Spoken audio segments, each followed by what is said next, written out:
Charles Dickens, the master of Victorian literature. Charles Dickens, born in 1812 in Portsmouth, England, is one of the most celebrated writers of the Victorian era. His early life was marked by hardship, including a stint working in a blacking factory due to his father's imprisonment for debt, experiences which deeply influenced his later works. Dickens became a prolific novelist, social commentator, and critic of the economic and social disparities of his time. His notable works include Great Expectations, David Copperfield, and Oliver Twist, each showcasing his unique ability to weave compelling narratives with sharp social critique. A Journey Through a Christmas Carol. Among Dickens' vast array of novels, A Christmas Carol stands out as a timeless Christmas tale. Published in 1843, this novella introduces us to Ebenezer Scrooge, a miserly old man who despises Christmas. Through the visitation of three spirits, the ghosts of Christmas past, present, and yet to come, Scrooge undergoes a profound transformation. Dickens' story is not just a festive narrative, but a powerful exploration of redemption, charity, and the spirit of Christmas. It underscores themes of social injustice and personal change, encapsulating Dickens' critique of the era's social conditions with a touch of festive warmth. This enchanting tale, with its memorable characters and moral depth, continues to resonate, reminding us of the importance of compassion and the possibility of change. Whether you're a longtime fan of Dickens or new to his work, A Christmas Carol offers a heartwarming journey that celebrates the spirit of the season, making it a must-read or listen during the holiday time. A Christmas Carol by Charles Dickens. I have endeavored in this ghostly little book to raise the ghost of an idea, which shall not put my readers out of humor with themselves, with each other, with the season, or with me. May it haunt their houses pleasantly, and no one wish to lay it. Their faithful friend and servant, C. D. December 1843. Stave 1. Marley's ghost. Marley was dead, to begin with. There is no doubt whatever about that. The register of his burial was signed by the clergyman, the clerk, the undertaker, and the chief mourner. Scrooge signed it, and Scrooge's name was good upon change, for anything he chose to put his hand to. Old Marley was as dead as a door. Nil. Mind, I don't mean to say that I know, of my own knowledge, what there is particularly dead about a door. Nail. I might have been inclined myself to regard a coffin, nail, as the deadest piece of ironmongery in the trade. But the wisdom of our ancestors is in the simile, and my unhallowed hands shall not disturb it, or the country's done for.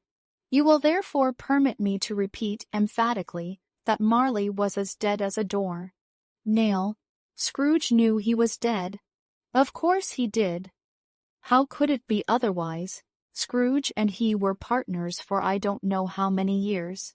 Scrooge was his sole executor, his sole administrator, his sole assign, his sole residuary legatee, his sole friend and sole mourner.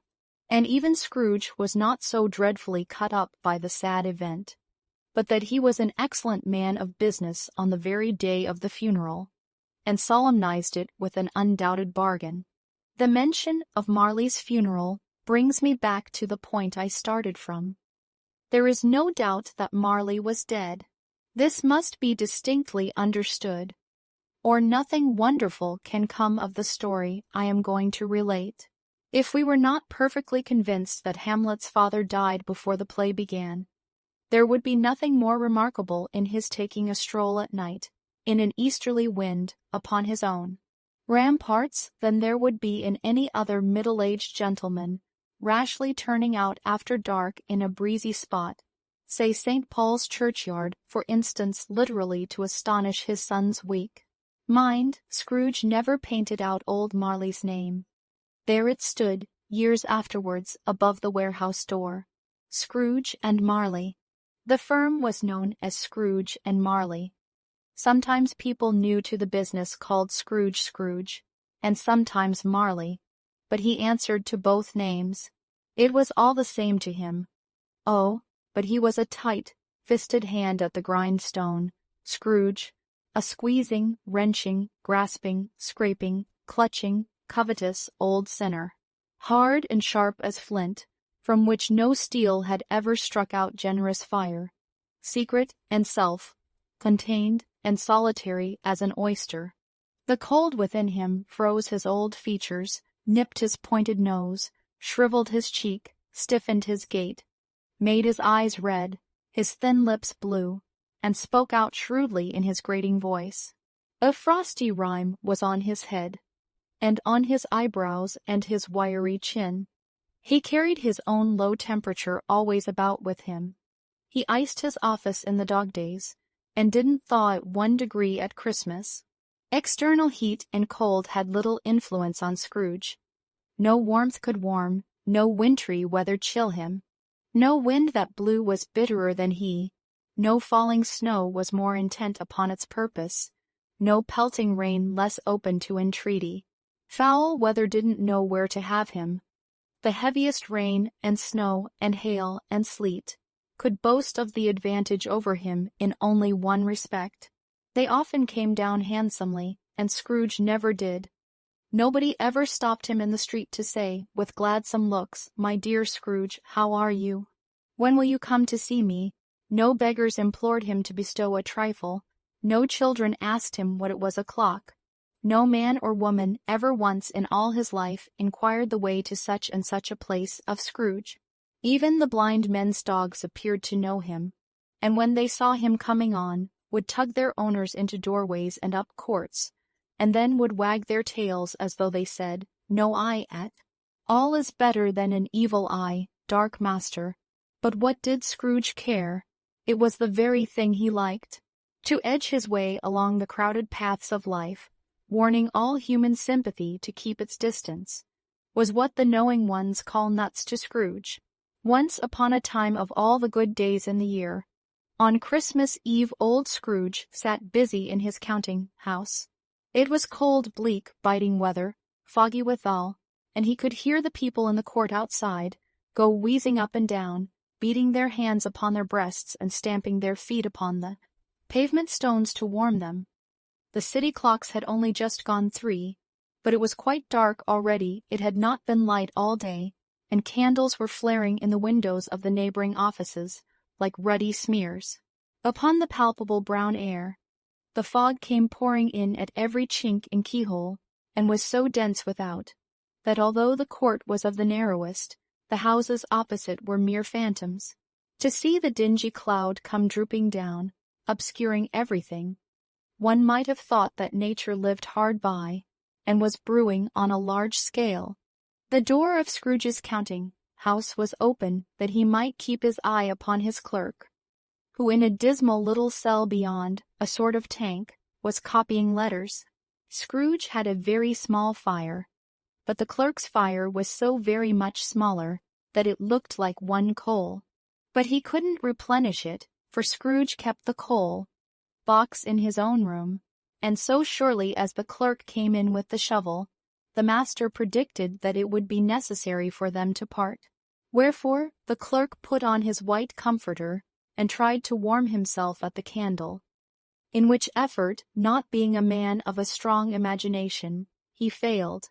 "A Merry Christmas, Uncle, God save you," cried a cheerful voice. It was the voice of Scrooge's nephew, who came upon him so quickly that this was the first intimation he had of his approach. "Bah," said Scrooge, humbug. He had so heated himself with rapid walking in the fog and frost, this nephew of Scrooge's, that he was all in a glow. His face was ruddy and handsome, his eyes sparkled, and his breath smoked. "Again, Christmas a humbug, Uncle," said Scrooge's nephew. "You don't mean that, I am sure." "I do," said Scrooge. "Merry Christmas. What right have you to be merry? What reason have you to be merry? You're poor enough." "Come, then," returned the nephew gaily. "What right have you to be dismal? What reason have you to be morose? You're rich enough." Scrooge, having no better answer ready on the spur of the moment, said "Bah!" again, and followed it up with humbug. "Don't be cross, uncle," said the nephew. "What else can I be," returned the uncle, "when I live in such a world of fools as this? Merry Christmas! Out upon Merry Christmas! What's Christmas time to you but a time for paying bills without money, a time for finding yourself a year older, but not an hour richer, a time for balancing your books and having every item in them, through a round dozen of months, presented dead against you? If I could work my will," said Scrooge indignantly, "every idiot who goes about with Merry Christmas on his lips should be boiled with his own pudding and buried with a stake of holly through his heart. He should." "Uncle," pleaded the nephew. "Nephew," returned the uncle sternly, "keep Christmas in your own way, and let me keep it in mine." "Keep it?" repeated Scrooge's nephew, "but you don't keep it." "Let me leave it alone, then," said Scrooge. "Much good may it do you." "Much good it has ever done you. There are many things from which I might have derived good, by which I have not profited, I dare say," returned the nephew. "Christmas among the rest. But I am sure I have always thought of Christmas time, when it has come round apart from the veneration due to its sacred name and origin, if anything belonging to it can be apart from that, as a good time, a kind, forgiving, charitable, pleasant time, the only time I know of, in the long calendar of the year, when men and women seem by one consent to open their shut-up hearts freely, and to think of people below them as if they really were fellow passengers to the grave, and not another race of creatures bound on other journeys. And therefore, uncle, though it has never put a scrap of gold or silver in my pocket, I believe that it has done me good and will do me good, and I say, God bless it." The clerk in the tank involuntarily applauded.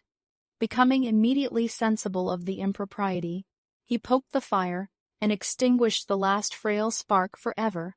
"Let me hear another sound from you," said Scrooge, "and you'll keep your Christmas by losing your situation.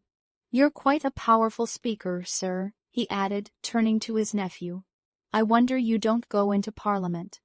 Don't be angry, uncle. Come, dine with us tomorrow."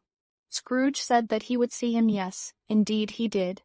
He went the whole length of the expression, and said that he would see him in that extremity first. "But why?" cried Scrooge's nephew. Why did you get married?" said Scrooge. "Because I fell in love." "Because you fell in love?" growled Scrooge, as if that were the only one thing in the world more ridiculous than a Merry Christmas. "Good afternoon." "Nay, uncle, but you never came to see me before that happened. Why give it as a reason for not coming now?" "Good afternoon," said Scrooge. "I want nothing from you. I ask nothing of you. Why cannot we be friends?" "Good afternoon," said Scrooge. "I am sorry with all my heart to find you so resolute.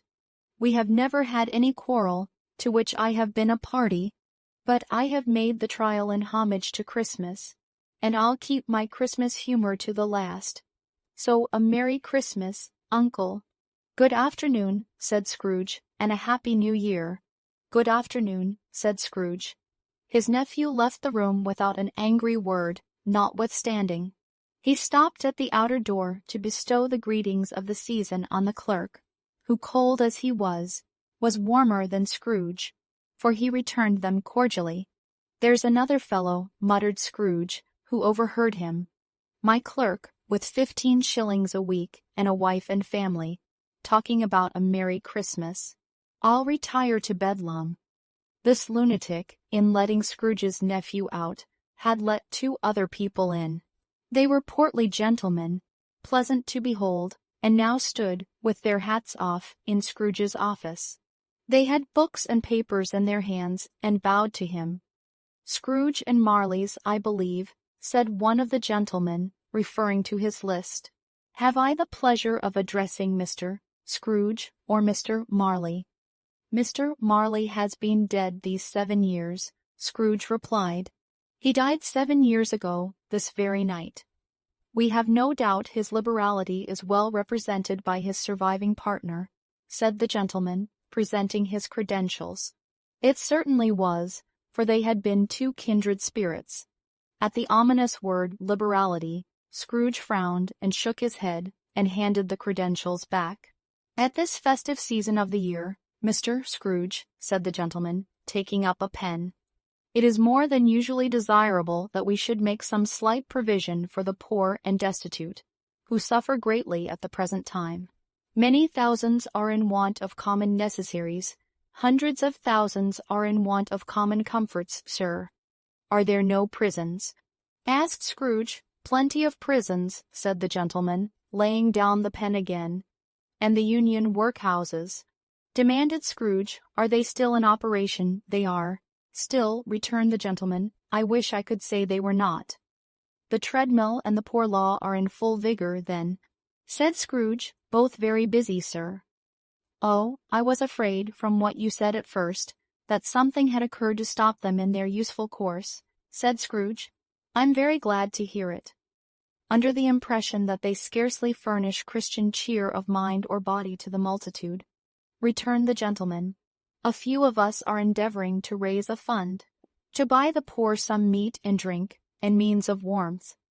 We choose this time because it is a time, of all others, when want is keenly felt, and abundance rejoices."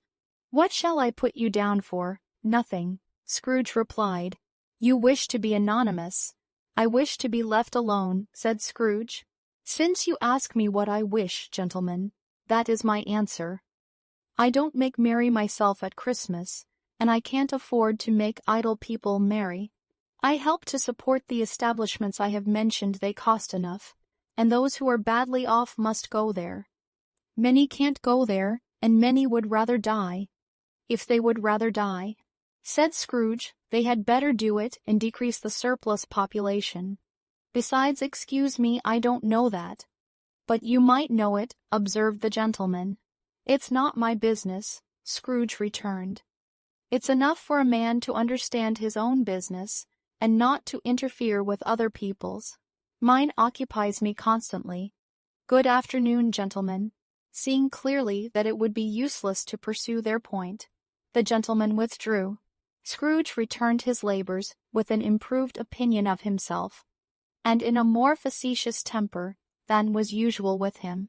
Meanwhile the fog and darkness thickened so that people ran about with flaring links, proffering their services to go before horses in carriages, and conduct them on their way. The ancient tower of a church, whose gruff old bell was always peeping slyly down at Scrooge out of a Gothic window in the wall, became invisible, and struck the hours and quarters in the clouds, with tremulous vibrations afterwards, as if its teeth were chattering in its frozen head up there. The cold became intense. In the main street at the corner of the court, some laborers were repairing the gas pipes, and had lighted a great fire in a brazier, round which a party of ragged men and boys were gathered, warming their hands and winking their eyes before the blaze in rapture. The water, plug being left in solitude, its overflowing sullenly congealed and turned to misanthropic ice. The brightness of the shops where holly sprigs and berries crackled in the lamp heat of the windows made pale faces ruddy as they passed. Poulterers' and grocers' trades became a splendid joke, a glorious pageant, with which it was next to impossible to believe that such dull principles as bargain and sale had anything to do. The Lord Mayor, in the stronghold of the mighty mansion house, gave orders to his 50 cooks and butlers to keep Christmas as a Lord Mayor's household should, and even the little tailor, whom he had fined 5 shillings on the previous Monday for being drunk and bloodthirsty in the streets, stirred up tomorrow's pudding in his garret, while his lean wife and the baby sallied out to buy the beef, foggier yet and colder, piercing, searching, biting cold. If the good St. Dunstan had but nipped the evil spirit's nose with a touch of such weather as that, instead of using his familiar weapons, then indeed he would have roared to lusty purpose. The owner of one scant young nose, gnawed and mumbled by the hungry, cold as bones are gnawed by dogs, stooped down at Scrooge's keyhole to regale him with a Christmas carol, but at the first sound of God bless you, merry gentlemen. May nothing you dismay. Scrooge seized the ruler with such energy of action that the singer fled in terror, leaving the keyhole to the fog and even more congenial frost. At length, the hour of shutting up the counting-house arrived. With an ill will, Scrooge dismounted from his stool and tacitly admitted the fact to the expectant clerk in the tank, who instantly snuffed his candle out and put on his hat. "You'll want all day tomorrow, I suppose," said Scrooge. "If quite convenient, sir." "It's not convenient," said Scrooge, "and it's not fair. If I was to stop half a crown for it, you'd think yourself ill-used, I'll be bound." The clerk smiled faintly. "And yet," said Scrooge, "you don't think me ill-used when I pay a day's wages for no work." The clerk observed that it was only once a year. "A poor excuse for picking a man's pocket every 25th of December," said Scrooge, buttoning his great coat to the chin. "But I suppose you must have the whole day, be here all the earlier next morning." The clerk promised that he would, and Scrooge walked out with a growl. The office was closed in a twinkling, and the clerk, with the long ends of his white comforter dangling below his waist, for he boasted no great coat, went down a slide on Cornhill at the end of a lane of boys 20 times in honor of its being Christmas Eve, and then ran home to Camden Town as hard as he could pelt, to play at blindman's buff. Scrooge took his melancholy dinner in his usual melancholy tavern, and having read all the newspapers and beguiled the rest of the evening with his banker's book, went home to bed. He lived in chambers which had once belonged to his deceased partner. They were a gloomy suite of rooms in a lowering pile of building up a yard, where it had so little business to be, that one could scarcely help fancying it must have run there when it was a young house playing at hide and seek with other houses and forgotten the way out again. It was old enough now, and dreary enough, for nobody lived in it but Scrooge, the other rooms being all let out as offices. The yard was so dark that even Scrooge, who knew its every stone, was fain to grope with his hands. The fog and frost so hung about the black old gateway of the house that it seemed as if the genius of the weather sat in mournful meditation on the threshold. Now it is a fact that there was nothing at all particular about the knocker on the door, except that it was very large. It is also a fact that Scrooge had seen it night and morning during his whole residence in that place. Also that Scrooge had as little of what is called fancy about him as any man in the city of London, even including, which is a bold word, the corporation, aldermen, and livery. Let it also be borne in mind that Scrooge had not bestowed one thought on Marley since his last mention of his 7 years dead partner that afternoon. And then let any man explain to me, if he can, how it happened that Scrooge, having his key in the lock of the door, saw in the knocker, without its undergoing any intermediate process of change, not a knocker but Marley's face. It was not in impenetrable shadow as the other objects in the yard were, but had a dismal light about it, like a bad lobster in a dark cellar. It was not angry or ferocious, but looked at Scrooge as Marley used to look, with ghostly spectacles turned up on its ghostly forehead. The hair was curiously stirred, as if by breath or hot air, and though the eyes were wide open, they were perfectly motionless. That, and its livid color, made it horrible, but its horror seemed to be in spite of the face and beyond its control, rather than a part or its own expression. As Scrooge looked fixedly at this phenomenon, it was a knocker again. To say that he was not startled, or that his blood was not conscious of a terrible sensation to which it had been a stranger from infancy, would be untrue. But he put his hand upon the key he had relinquished, turned it sturdily, walked in, and lighted his candle. He did pause with a moment's irresolution before he shut the door, and he did look cautiously behind it first, as if he half expected to be terrified with the sight of Marley's pigtail sticking out into the hall, but there was nothing on the back of the door, except the screws and nuts that held the knocker on. So he said, "Pooh, pooh," and closed it with a bang. The sound resounded through the house like thunder. Every room above and every cask in the wine, merchants' cellars below, appeared to have a separate peal of echoes of its own. Scrooge was not a man to be frightened by echoes. He fastened the door and walked across the hall and up the stairs, slowly too, trimming his candle as he went. You may talk vaguely about driving a coach in 6 up a good old flight of stairs or through a bad young Act of Parliament, but I mean to say you might have got a hearse up that staircase and taken it broadwise with a splinter bar towards the wall and the door towards the balustrades, and done it easy. There was plenty of width for that, and room to spare, which is perhaps the reason why Scrooge thought he saw a locomotive hearse going on before him in the gloom. Half a dozen gas lamps out of the street wouldn't have lighted the entry too well, so you may suppose that it was pretty dark with Scrooge's dip. Up Scrooge went, not caring a button for that. Darkness is cheap, and Scrooge liked it. But before he shut his heavy door, he walked through his rooms to see that all was right. He had just enough recollection of the face to desire to do that. Sitting room, bedroom, lumber room, all as they should be. Nobody under the table, nobody under the sofa, a small fire in the grate, spoon and basin ready, and the little saucepan of gruel. Scrooge had a cold in his head upon the hob. Nobody under the bed, nobody in the closet, nobody in his dressing gown, which was hanging up in a suspicious attitude against the wall. Lumber room as usual, old fire, guards, old shoes, 2 fish baskets, washing stand on 3 legs and a poker. Quite satisfied, he closed his door and locked himself in. Locked himself in, which was not his custom.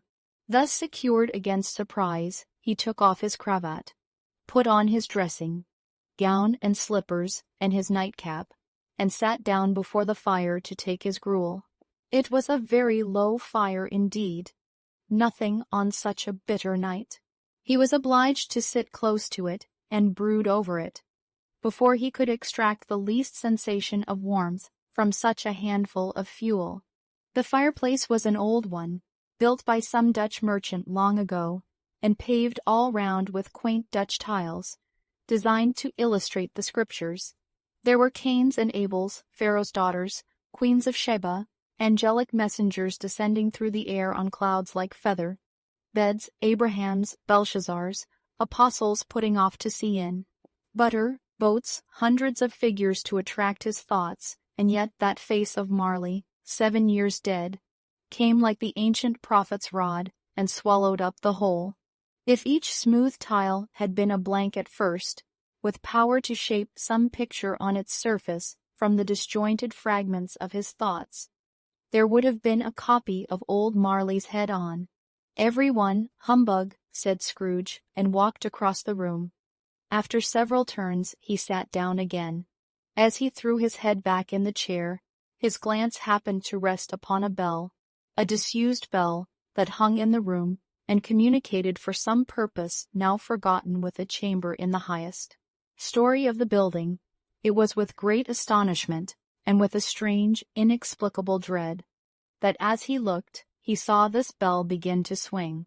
It swung so softly in the outset that it scarcely made a sound, but soon it rang out loudly, and so did every bell in the house.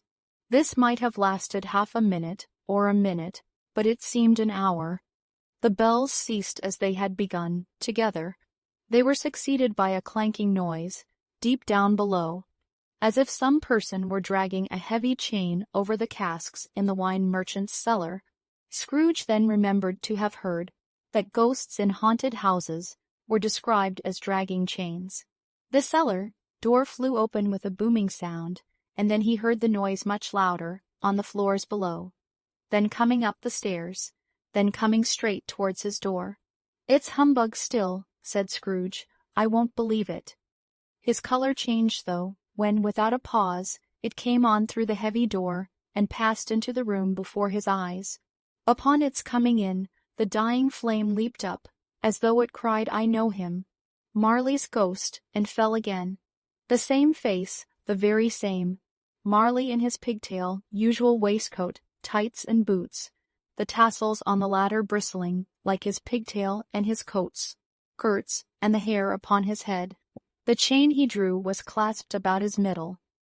It was long, and wound about him like a tail, and it was made, for Scrooge observed it closely, of cash, boxes, keys, padlocks, ledgers, deeds, and heavy purses wrought in steel. His body was transparent, so that Scrooge, observing him, and looking through his waistcoat, could see the 2 buttons on his coat behind.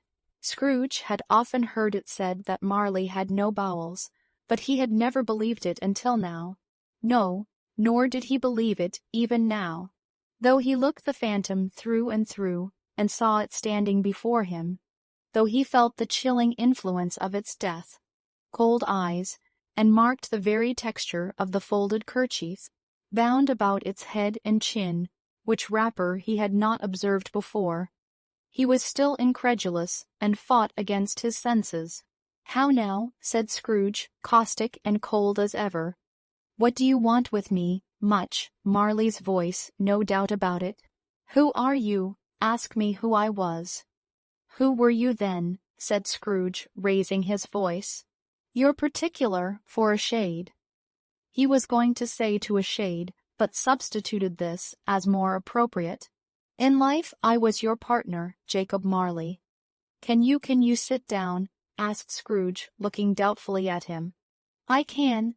"Do it, then." Scrooge asked the question because he didn't know whether a ghost so transparent might find himself in a condition to take a chair, and felt that in the event of its being impossible, it might involve the necessity of an embarrassing explanation. But the ghost sat down on the opposite side of the fireplace, as if he were quite used to it. "You don't believe in me," observed the ghost. "I don't," said Scrooge.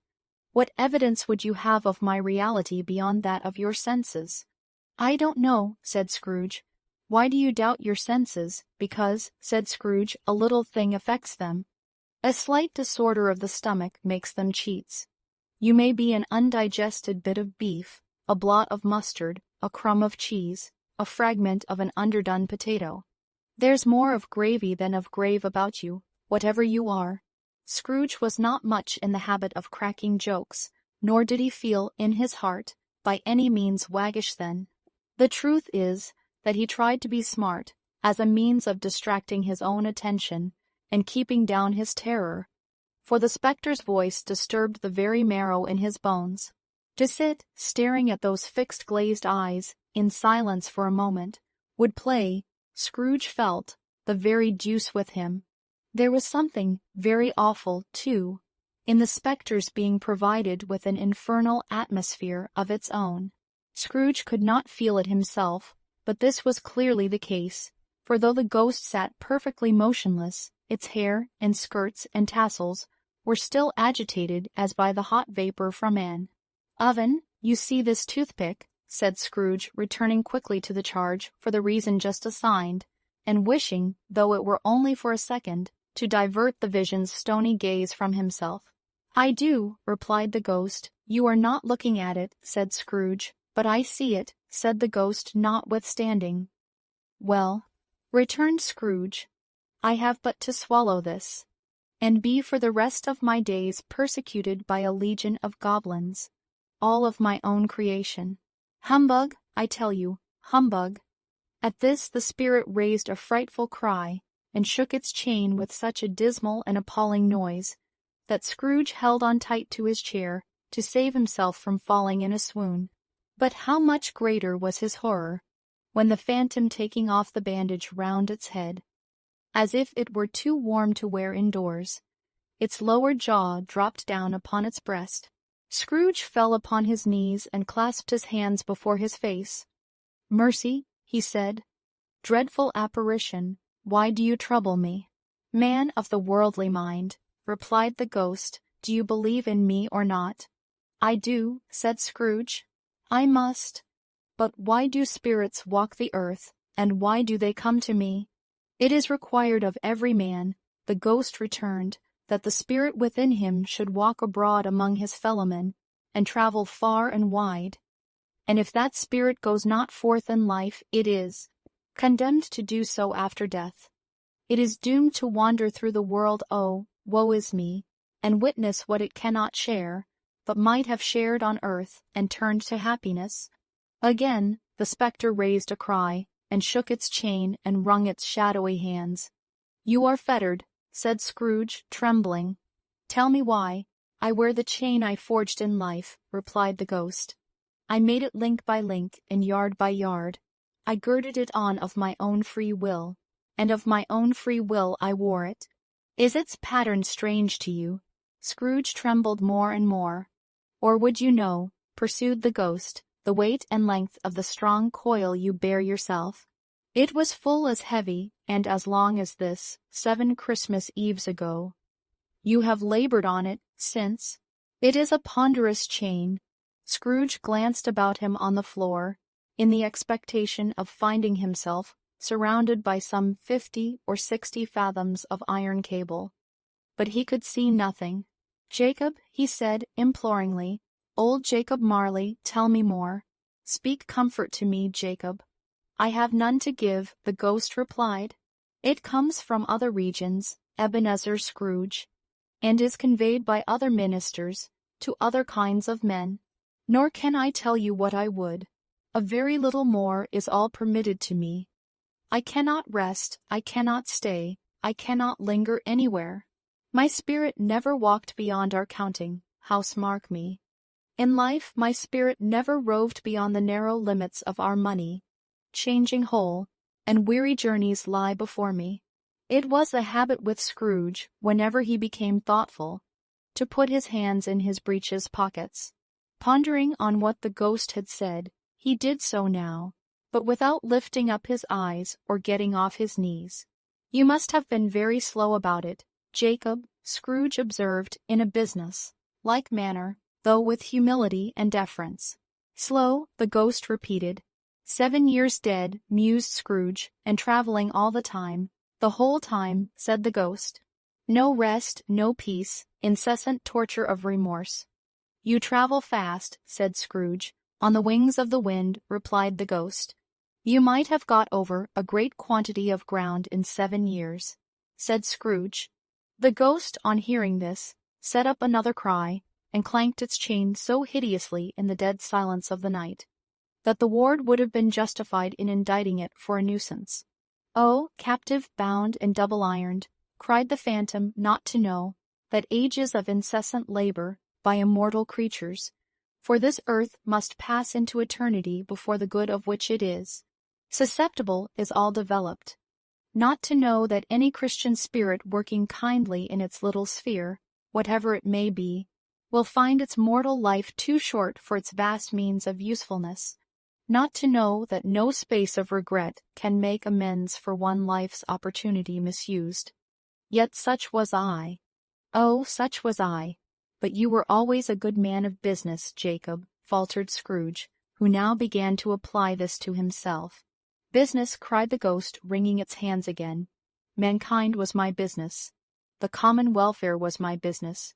Charity, mercy, forbearance, and benevolence were all my business. The dealings of my trade were but a drop of water in the comprehensive ocean of my business. It held up its chain at arm's length, as if that were the cause of all its unavailing grief, and flung it heavily upon the ground again. At this time of the rolling year, the spectre said, I suffer most. Why did I walk through crowds of fellow beings with my eyes turned down, and never raise them to that blessed star which led the wise men to a poor abode? Were there no poor homes to which its light would have conducted me? Scrooge was very much dismayed to hear the spectre going on at this rate, and began to quake exceedingly. "Hear me," cried the ghost, "my time is nearly gone." "I will," said Scrooge, "but don't be hard upon me. Don't be flowery, Jacob. Pray, how it is that I appear before you in a shape that you can see, I may not tell. I have sat invisible beside you many and many a day. It was not an agreeable idea." Scrooge shivered and wiped the perspiration from his brow. "That is no light part of my penance," pursued the ghost. I am here tonight to warn you that you have yet a chance and hope of escaping my fate. A chance and hope of my procuring Ebenezer. You were always a good friend to me, said Scrooge. Thank ye. You will be haunted, resumed the ghost, by 3 spirits. Scrooge's countenance fell almost as low as the ghost's had done. Is that the chance and hope you mentioned, Jacob? He demanded in a faltering voice. It is. I think I'd rather not, said Scrooge. Without their visits, said the ghost, you cannot hope to shun the path I tread. Expect the first tomorrow, when the bell tolls 1. Couldn't I take 'em all at once, and have it over, Jacob? Hinted Scrooge. Expect the second on the next night at the same hour. The third upon the next night, when the last stroke of 12 has ceased to vibrate. Look to see me no more, and look that, for your own sake, you remember what has passed between us. When it had said these words, the spectre took its wrapper from the table, and bound it round its head, as before. Scrooge knew this, by the smart sound its teeth made, when the jaws were brought together by the bandage. He ventured to raise his eyes again, and found his supernatural visitor confronting him in an erect attitude, with its chain wound over and about its arm. The apparition walked backward from him, and at every step it took, the window raised itself a little, so that when the spectre reached it, it was wide open. It beckoned Scrooge to approach, which he did. When they were within 2 paces of each other, Marley's ghost held up its hand, warning him to come no nearer. Scrooge stopped, not so much in obedience as in surprise and fear, for on the raising of the hand, he became sensible of confused noises in the air, incoherent sounds of lamentation and regret, wailings, inexpressibly sorrowful and self-accusatory. The spectre, after listening for a moment, joined in the mournful dirge, and floated out upon the bleak, dark night. Scrooge followed to the window, desperate in his curiosity. He looked out. The air was filled with phantoms, wandering hither and thither in restless haste, and moaning as they went. Every one of them wore chains like Marley's ghost. Some few, they might be guilty governments, were linked together. None were free. Many had been personally known to Scrooge in their lives. He had been quite familiar with one old ghost in a white waistcoat, with a monstrous iron safe attached to its ankle, who cried piteously at being unable to assist a wretched woman with an infant, whom it saw below upon a doorstep. The misery with them all was clearly that they sought to interfere for good in human matters, and had lost the power forever. Whether these creatures faded into mist, or mist enshrouded them, he could not tell. But they and their spirit voices faded together, and the night became as it had been when he walked home. Scrooge closed the window, and examined the door by which the ghost had entered. It was double, locked, as he had locked it with his own hands, and the bolts were undisturbed. He tried to say humbug, but stopped at the first syllable, and being, from the emotion he had undergone, or the fatigues of the day, or his glimpse of the invisible world, or the dull conversation of the ghost, or the lateness of the hour, much in need of repose, went straight to bed without undressing, and fell asleep upon the instant. Stave, too, the first of the 3 spirits, when Scrooge awoke, it was so dark that, looking out of bed, he could scarcely distinguish the transparent window from the opaque walls of his chamber. He was endeavoring to pierce the darkness with his ferret eyes, when the chimes of a neighboring church struck the 4 quarters. So he listened for the hour. To his great astonishment, the heavy bell went on from 6 to 7, and from 7 to 8, and regularly up to 12, then stopped. 12, it was past 2 when he went to bed. The clock was wrong. An icicle must have got into the works. 12, he touched the spring of his repeater to correct this most preposterous clock. Its rapid little pulse beat 12, and stopped. "Why, it isn't possible," said Scrooge, "that I can have slept through a whole day and far into another night. It isn't possible that anything has happened to the sun, and this is 12 at noon." The idea being an alarming one, he scrambled out of bed and groped his way to the window. He was obliged to rub the frost off with the sleeve of his dressing gown before he could see anything, and could see very little then. All he could make out was that it was still very foggy and extremely cold, and that there was no noise of people running to and fro, and making a great stir, as there unquestionably would have been, if night had beaten off bright day and taken possession of the world. This was a great relief, because 3 days after sight of this first of exchange pay to Mr. Ebenezer Scrooge on his order, and so forth, would have become a mere United States security if there were no days to count by. Scrooge went to bed again, and thought it over and over, and could make nothing of it. The more he thought, the more perplexed he was, and the more he endeavored not to think, the more he thought. Marley's ghost bothered him exceedingly. Every time he resolved within himself, after mature inquiry, that it was all a dream, his mind flew back again, like a strong spring released, to its first position, and presented the same problem to be worked all through, was it a dream or not? Scrooge lay in this state until the chime had gone 3 quarters more, when he remembered, on a sudden, that the ghost had warned him of a visitation when the bell tolled 1. He resolved to lie awake until the hour was past, and, considering that he could no more go to sleep than go to heaven, this was perhaps the wisest resolution in his power. The quarter was so long that he was more than once convinced he must have sunk into a doze unconsciously, and missed the clock. At length it broke upon his listening ear.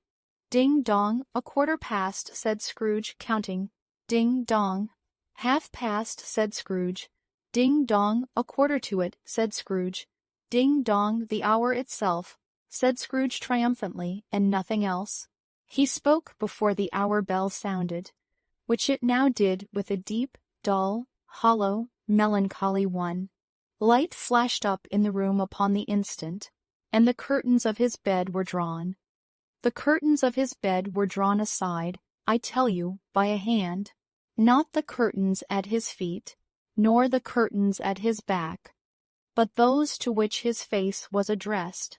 The curtains of his bed were drawn aside, and Scrooge, starting up into a half-recumbent attitude, found himself face to face with the unearthly visitor who drew them, as close to it as I am now to you, and I am standing in the spirit at your elbow.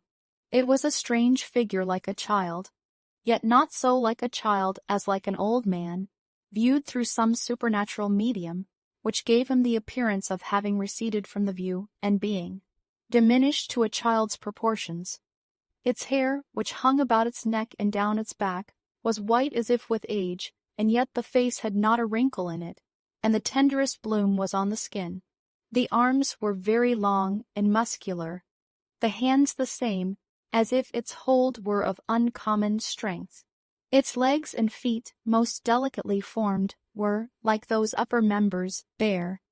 It wore a tunic of the purest white, and round its waist was bound a lustrous belt, the sheen of which was beautiful. It held a branch of fresh green holly in its hand, and, in singular contradiction of that wintry emblem, had its dress trimmed with summer flowers. But the strangest thing about it was, that from the crown of its head there sprung a bright clear jet of light, by which all this was visible, and which was doubtless the occasion of its using, in its duller moments, a great extinguisher for a cap, which it now held under its arm.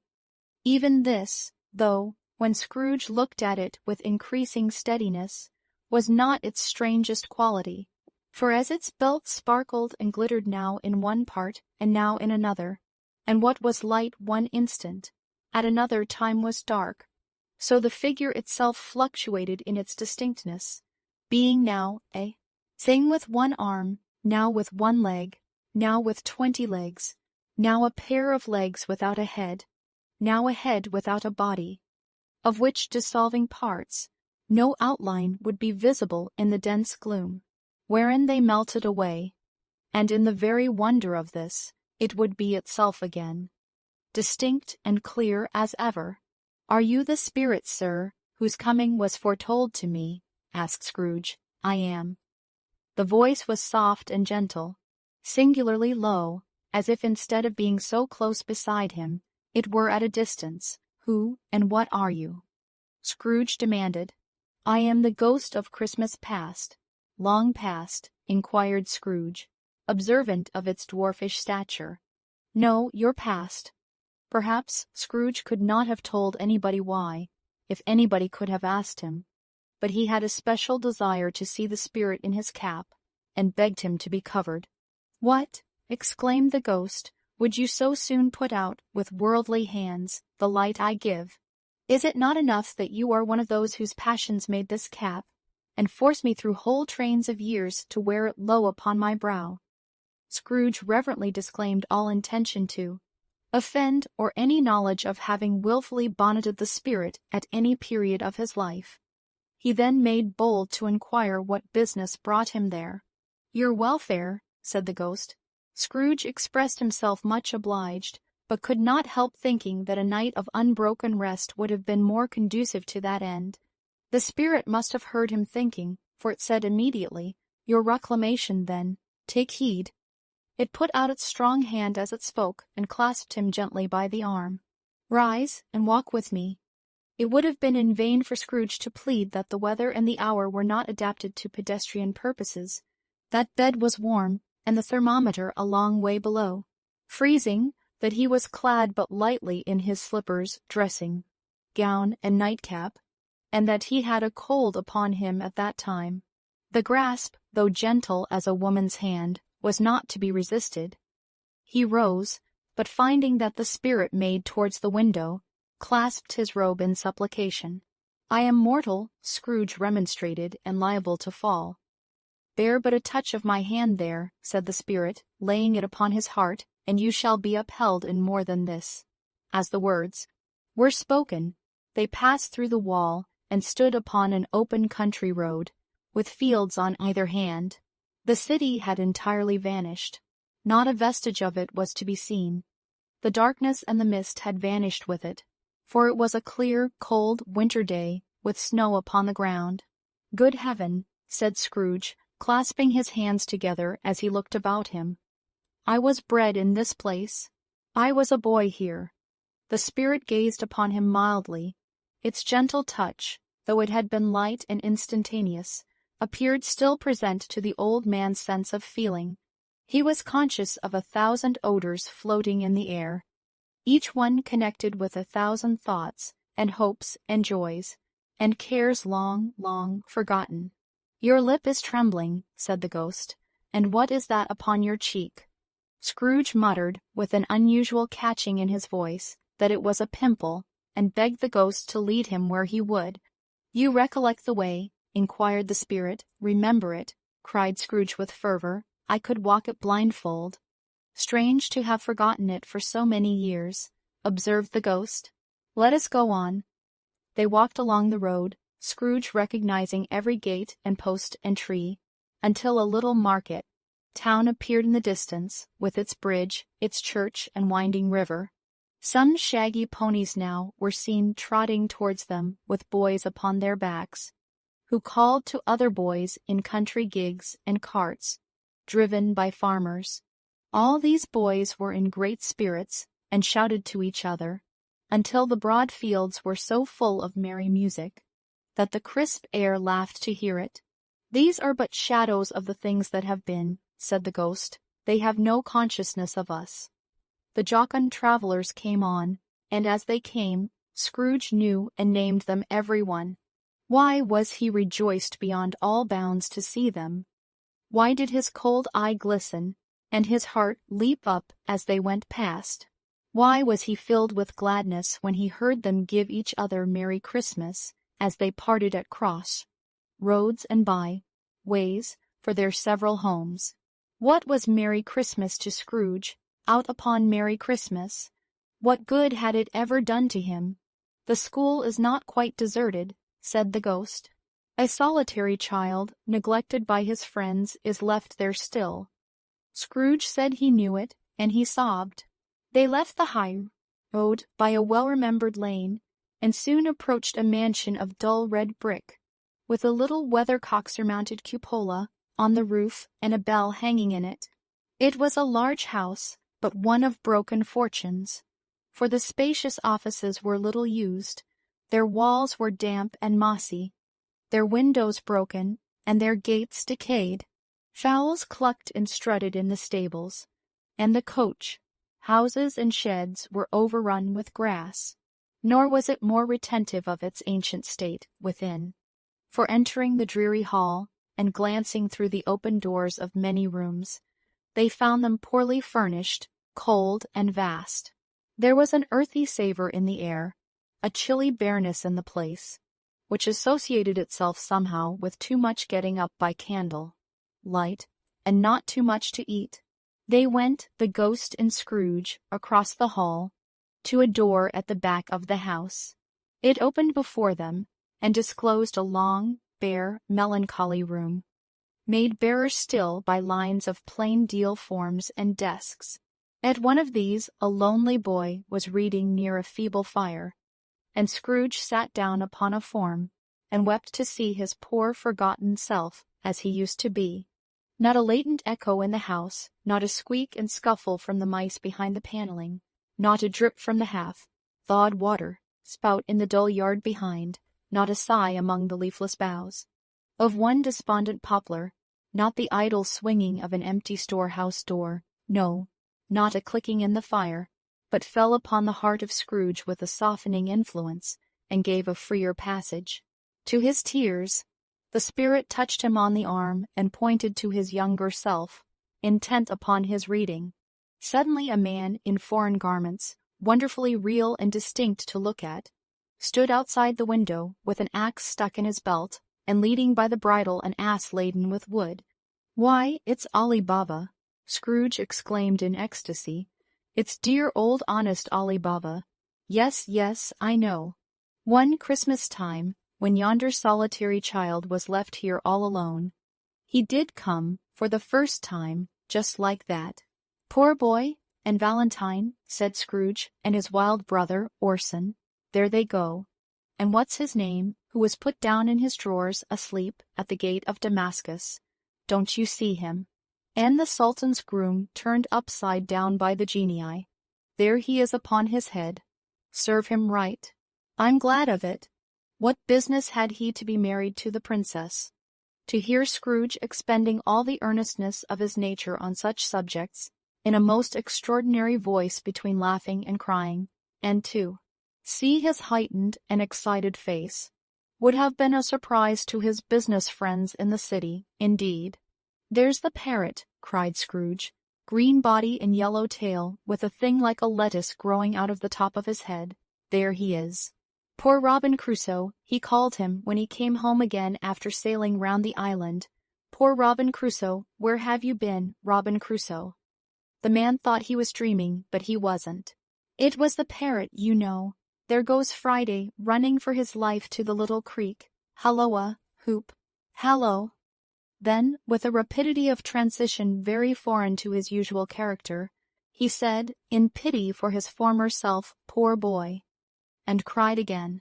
"I wish," Scrooge muttered, putting his hand in his pocket and looking about him, after drying his eyes with his cuff, "but it's too late now." "What is the matter?" asked the spirit. "Nothing," said Scrooge, "nothing. There was a boy singing a Christmas carol at my door last night.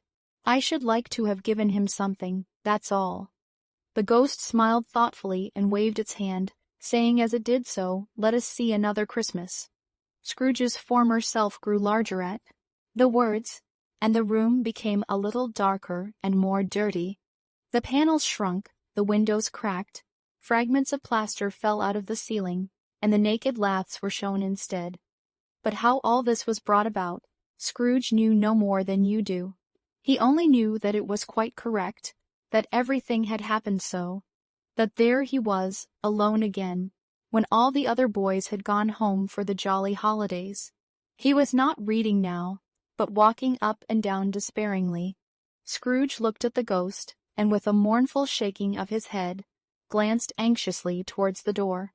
It opened, and a little girl, much younger than the boy, came darting in, and putting her arms about his neck, and often kissing him, addressed him as her dear, dear brother. "I have come to bring you home, dear brother," said the child, clapping her tiny hands and bending down to laugh, "to bring you home, home, home." "Home, little Fan," returned the boy. "Yes," said the child, brimful of glee. "Home for good and all. Home for ever and ever. Father is so much kinder than he used to be, that home's like heaven. He spoke so gently to me one dear night when I was going to bed, that I was not afraid to ask him once more if you might come home. And he said yes, you should, and sent me in a coach to bring you. And you're to be a man," said the child, opening her eyes, "and are never to come back here. But first, we're to be together all the Christmas long, and have the merriest time in all the world." "You are quite a woman, little Fan," exclaimed the boy. She clapped her hands and laughed, and tried to touch his head, but being too little, laughed again, and stood on tiptoe to embrace him. Then she began to drag him, in her childish eagerness, towards the door, and he, nothing loth to go, accompanied her.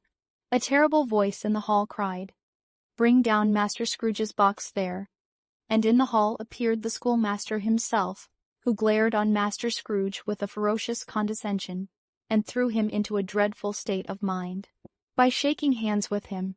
He then conveyed him and his sister into the veriest old well of a shivering best parlor that ever was seen, where the maps upon the wall, and the celestial and terrestrial globes in the windows, were waxy with cold.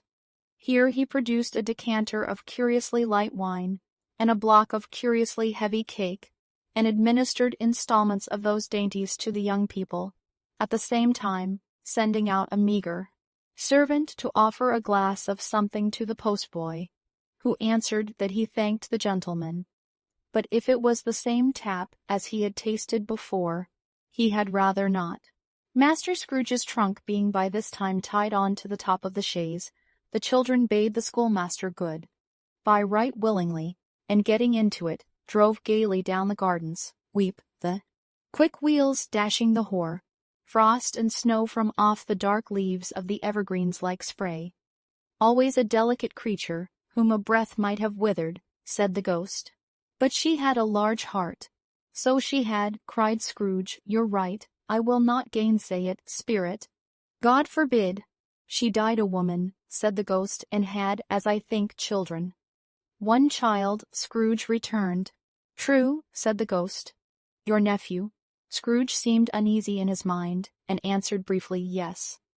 Although they had but that moment left the school behind them, they were now in the busy thoroughfares of a city, where shadowy passengers passed and repassed, where shadowy carts and coaches battled for the way, and all the strife and tumult of a real city were.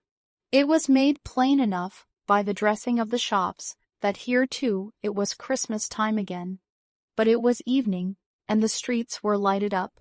The ghost stopped at a certain warehouse door, and asked Scrooge if he knew it. "Know it," said Scrooge. "I was apprenticed here." They went in. At sight of an old gentleman in a Welsh wig, sitting behind such a high desk, that if he had been 2 inches taller he must have knocked his head against the ceiling, Scrooge cried in great excitement, "Why, it's old Fezziwig, bless his heart, it's Fezziwig alive again." Old Fezziwig laid down his pen and looked up at the clock, which pointed to the hour of 7. He rubbed his hands, adjusted his capacious waistcoat, laughed all over himself, from his shows to his organ of benevolence, and called out in a comfortable, oily, rich, fat, jovial voice, "Yo-ho! There, Ebenezer, Dick."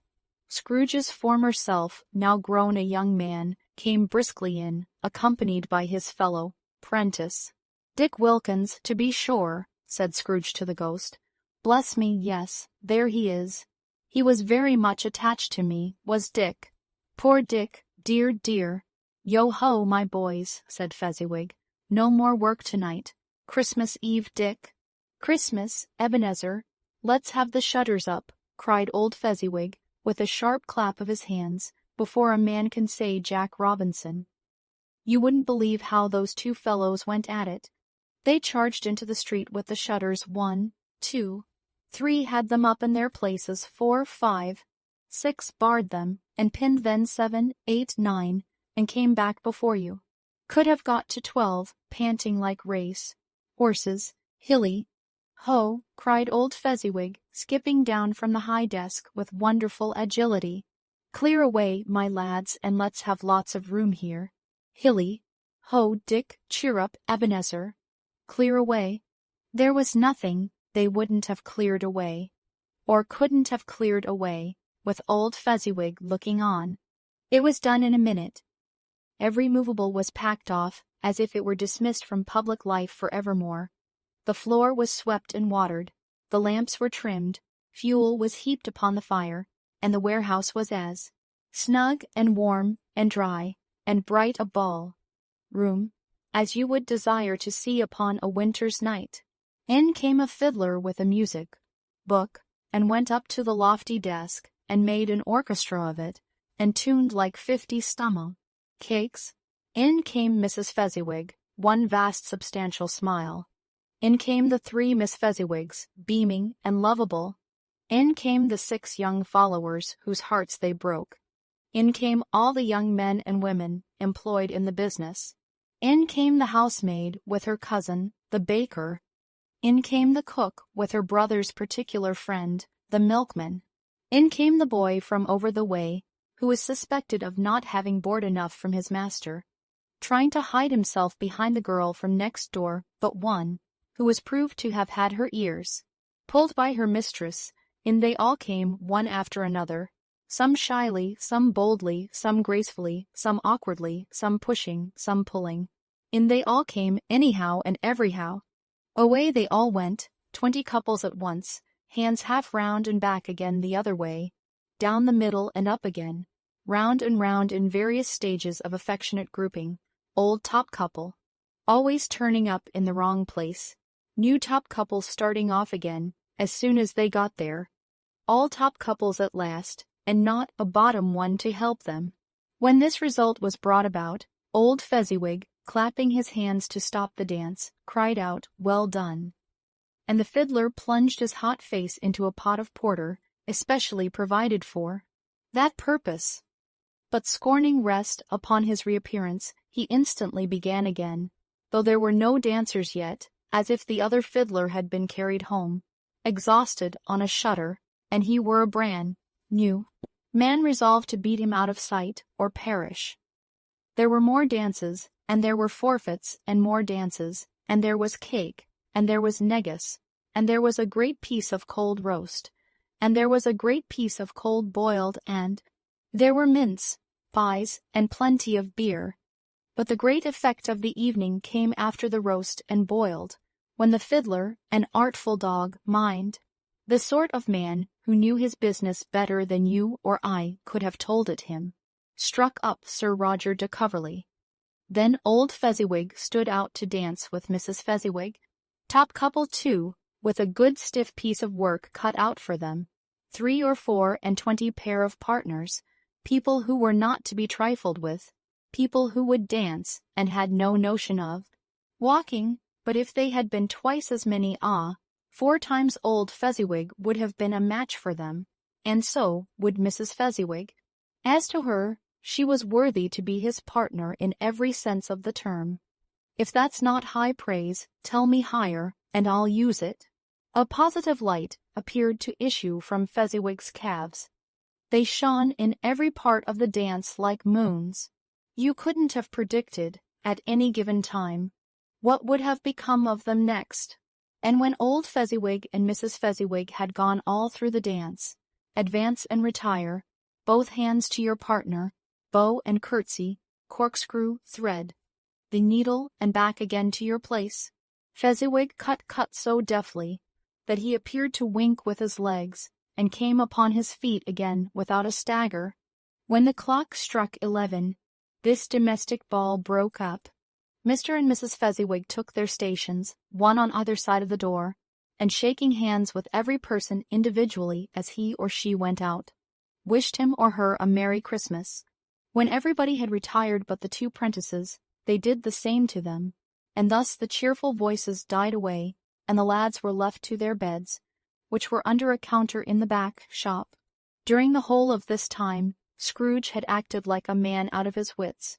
His heart and soul were in the scene, and with his former self. He corroborated everything, remembered everything, enjoyed everything, and underwent the strangest agitation. It was not until now, when the bright faces of his former self and Dick were turned from them, that he remembered the ghost, and became conscious that it was looking full upon him, while the light upon its head burnt very clear. A small matter, said the ghost, to make these silly folks so full of gratitude. Small, echoed Scrooge. The spirit signed to him to listen to the two apprentices, who were pouring out their hearts in praise of Fezziwig, and when he had done so, said, "Why, is it not? He has spent but a few pounds of your mortal money, 3 or 4, perhaps. Is that so much that he deserves this praise?" "It isn't that," said Scrooge, heated by the remark, and speaking unconsciously like his former, not his latter, self. "It isn't that, spirit. He has the power to render us happy or unhappy, to make our service light or burdensome, a pleasure or a toil. Say that his power lies in words and looks, in things so slight and insignificant that it is impossible to add and count them up. What then? The happiness he gives is quite as great as if it cost a fortune." He felt the spirit's glance and stopped. "What is the matter?" asked the ghost. "Nothing in particular," said Scrooge. "Something, I think." The ghost insisted. "No," said Scrooge, "no. I should like to be able to say a word or two to my clerk just now. That's all." His former self turned down the lamps as he gave utterance to the wish, and Scrooge and the ghost again stood side by side in the open air. "My time grows short," observed the spirit. "Quick." This was not addressed to Scrooge or to anyone whom he could see, but it produced an immediate effect. For again Scrooge saw himself. He was older now, a man in the prime of life. His face had not the harsh and rigid lines of later years, but it had begun to wear the signs of care and avarice. There was an eager, greedy, restless motion in the eye, which showed the passion that had taken root, and where the shadow of the growing tree would fall. He was not alone, but sat by the side of a fair young girl in a mourning dress, in whose eyes there were tears, which sparkled in the light that shone out of the ghost of Christmas past. "It matters little," she said softly, "to you, very little. Another idol has displaced me, and if it can cheer and comfort you in time to come, as I would have tried to do, I have no just cause to grieve." "What idol has displaced you?" he rejoined. "A golden one. This is the even-handed dealing of the world," he said. "There is nothing on which it is so hard as poverty, and there is nothing it professes to condemn with such severity as the pursuit of wealth." "You fear the world too much," she answered gently. "All your other hopes have merged into the hope of being beyond the chance of its sordid reproach. I have seen your nobler aspirations fall off one by one, until the master, passion, gain, engrosses you." "Have I not? What then?" he retorted. "Even if I have grown so much wiser, what then? I am not changed towards you." She shook her head. "Am I? Our contract is an old one. It was made when we were both poor and content to be so, until, in good season, we could improve our worldly fortune by our patient industry. You are changed. When it was made, you were another man." "I was a boy," he said impatiently. "Your own feeling tells you that you are not what you are," she returned. "I am. That which promised happiness when we were one in heart is fraught with misery now that we are two. How often and how keenly I have thought of this, I will not say. It is enough that I have thought of it and can release you. Have I ever sought release in words? No, never. In what then? In a changed nature, in an altered spirit, in another atmosphere of life, another hope as its great end, in everything that made my love of any worth or value in your sight." "If this had never been between us," said the girl, looking mildly, but with steadiness upon him. "Tell me, would you seek me out and try to win me now?" "Ah, no." He seemed to yield to the justice of this supposition, in spite of himself. But he said with a struggle, "You think not." "I would gladly think otherwise if I could," she answered, "heaven knows. When I have learned a truth like this, I know how strong and irresistible it must be. But if you were free today, tomorrow, yesterday, can even I believe that you would choose a dowerless girl, you who, in your very confidence with her, weigh everything by gain, or choosing her? If for a moment you were false enough to your one guiding principle to do so, do I not know that your repentance and regret would surely follow? I do, and I release you with a full heart for the love of him you once were." He was about to speak, but with her head turned from him, she resumed, "You may the memory of what is past half makes me hope you will have pain in this. A very, very brief time, and you will dismiss the recollection of it, gladly, as an unprofitable dream, from which it happened well that you awoke. May you be happy in the life you have chosen." She left him, and they parted. "Spirit," said Scrooge, "show me no more. Conduct me home. Why do you delight to torture me?" "One shadow more," exclaimed the ghost. "No more," cried Scrooge. "No more. I don't wish to see it. Show me no more."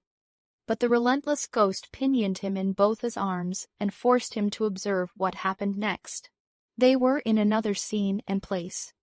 A room, not very large or handsome, but full of comfort. Near to the winter fire sat a beautiful young girl, so like that last that Scrooge believed it was the same, until he saw her, now a comely matron, sitting opposite her daughter.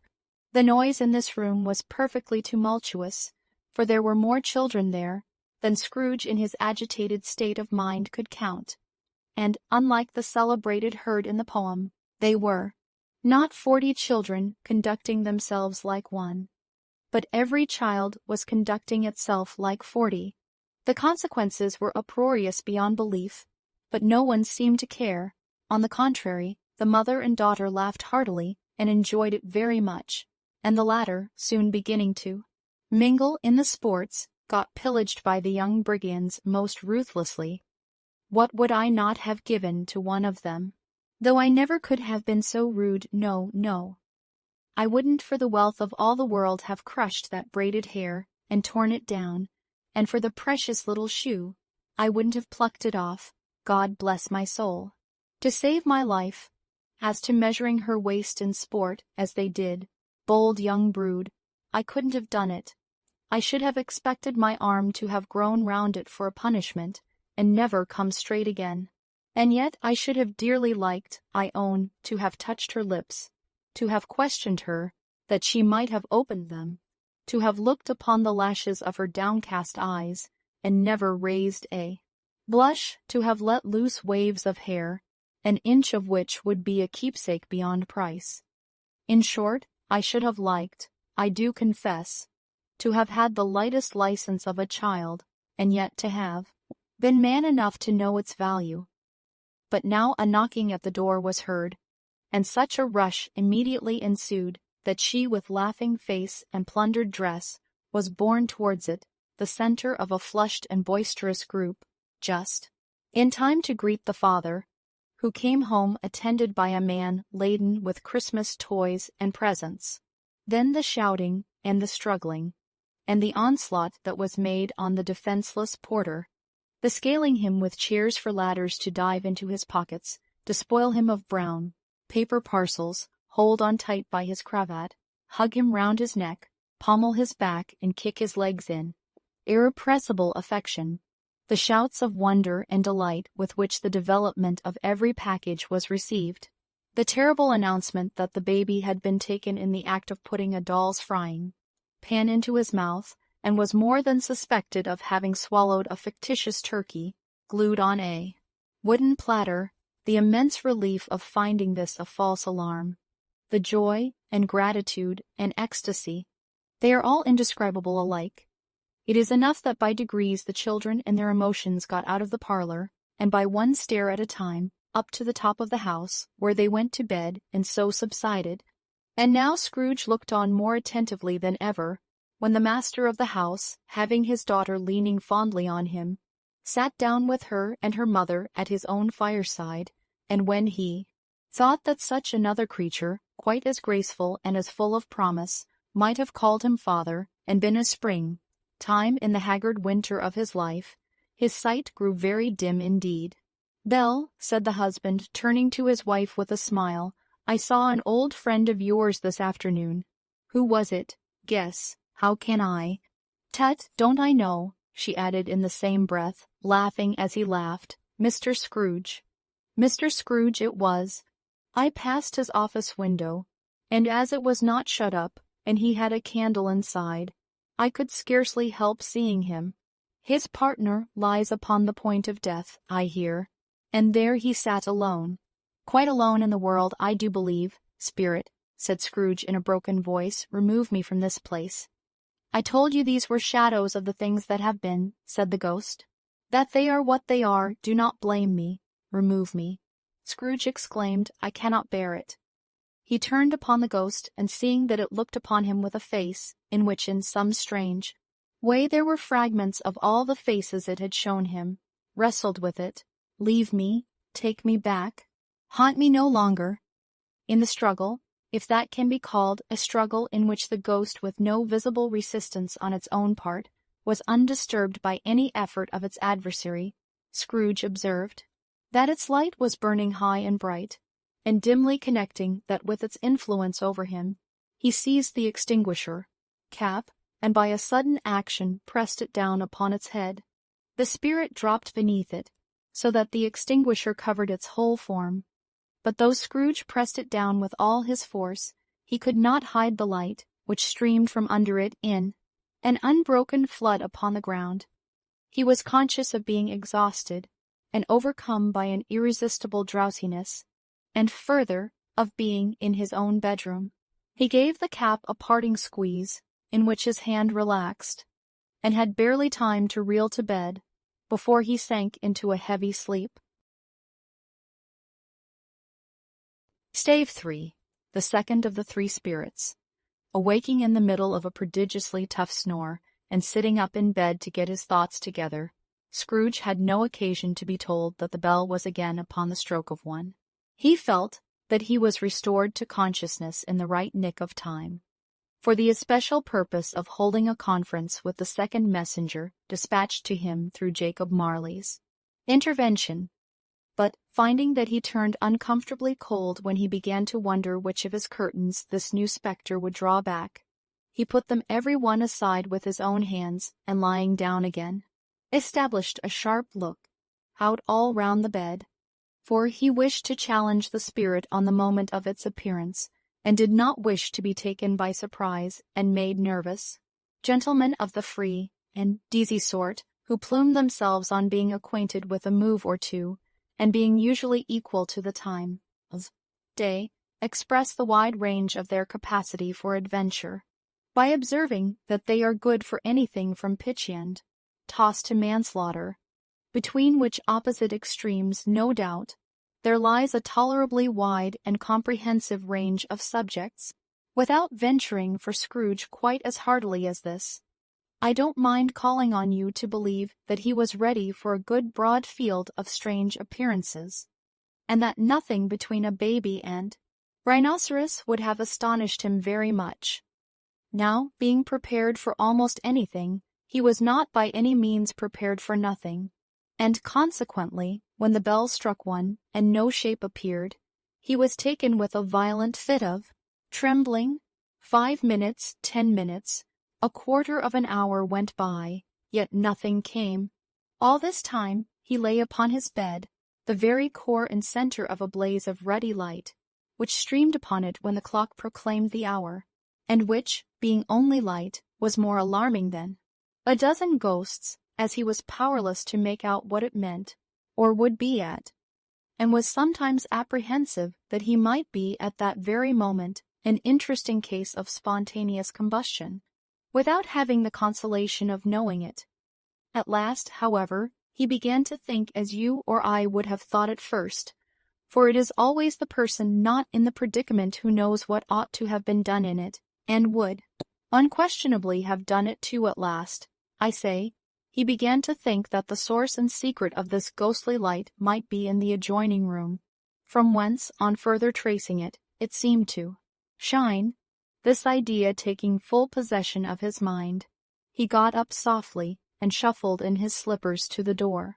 The moment Scrooge's hand was on the lock, a strange voice called him by his name and bade him enter. He obeyed. It was his own room, there was no doubt about that, but it had undergone a surprising transformation. The walls and ceiling were so hung with living green that it looked a perfect grove, from every part of which bright gleaming berries glistened.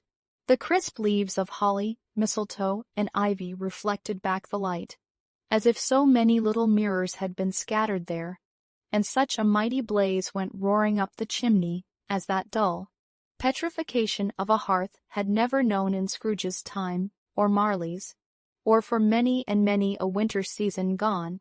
Heaped up on the floor to form a kind of throne were turkeys, geese, game, poultry, brawn, great joints of meat, sucking, pigs, long wreaths of sausages, mince pies, plum puddings, barrels of oysters, red, hot chestnuts, cherry-cheeked apples, juicy oranges, luscious pears, immense twelfth cakes, and seething bowls of punch that made the chamber dim with their delicious steam.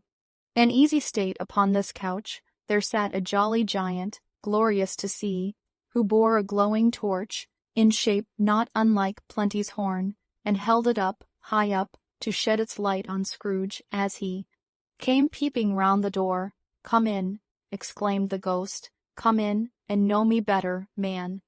Scrooge entered timidly, and hung his head before this spirit. He was not the dogged Scrooge he had been, and though the spirit's eyes were clear and kind, he did not like to meet them. "I am the ghost of Christmas present," said the spirit. "Look upon me." Scrooge reverently did so. It was clothed in one simple green robe or mantle, bordered with white fur. This garment hung so loosely on the figure that its capacious breast was bare, as if disdaining to be warded or concealed by any artifice. Its feet, observable beneath the ample folds of the garment, were also bare, and on its head it wore no other covering than a holly wreath, set here and there with shining icicles. Its dark brown curls were long and free as its genial face, its sparkling eye, its open hand, its cheery voice, its unconstrained demeanor, and its joyful air. Girded round its middle was an antique scabbard, but no sword was in it, and the ancient sheath was eaten up with rust. "You have never seen the like of me before," exclaimed the spirit. "Never," Scrooge made answer to it. "Have never walked forth with the younger members of my family, meaning, for I am very young, my elder brothers born in these later years," pursued the phantom. "I don't think I have," said Scrooge. "I am afraid I have not. Have you had many brothers, spirit?" "More than 1800, said the ghost. "A tremendous family to provide for," muttered Scrooge. The ghost of Christmas present rose. "Spirit," said Scrooge submissively, "conduct me where you will. I went forth last night on compulsion, and I learnt a lesson which is working now. Tonight, if you have aught to teach me, let me profit by it. Touch my robe." Scrooge did as he was told and held it fast. Holly, mistletoe, red berries, ivy, turkeys, geese, game, poultry, brawn, meat, pigs, sausages, oysters, pies, puddings, fruit, and punch all vanished instantly. So did the room, the fire, the ruddy glow, the hour of night, and they stood in the city streets on Christmas morning, where, for the weather was severe, the people made a rough, but brisk and not unpleasant kind of music, in scraping the snow from the pavement in front of their dwellings, and from the tops of their houses, whence it was mad delight to the boys to see it come plumping down into the road below, and splitting into artificial little snow storms. The house fronts looked black enough, and the windows blacker, contrasting with the smooth white sheet of snow upon the roofs, and with the dirtier snow upon the ground, which last deposit had been ploughed up in deep furrows by the heavy wheels of carts and wagons, furrows that crossed and recrossed each other hundreds of times where the great streets branched off, and made intricate channels hard to trace in the thick yellow mud and icy water.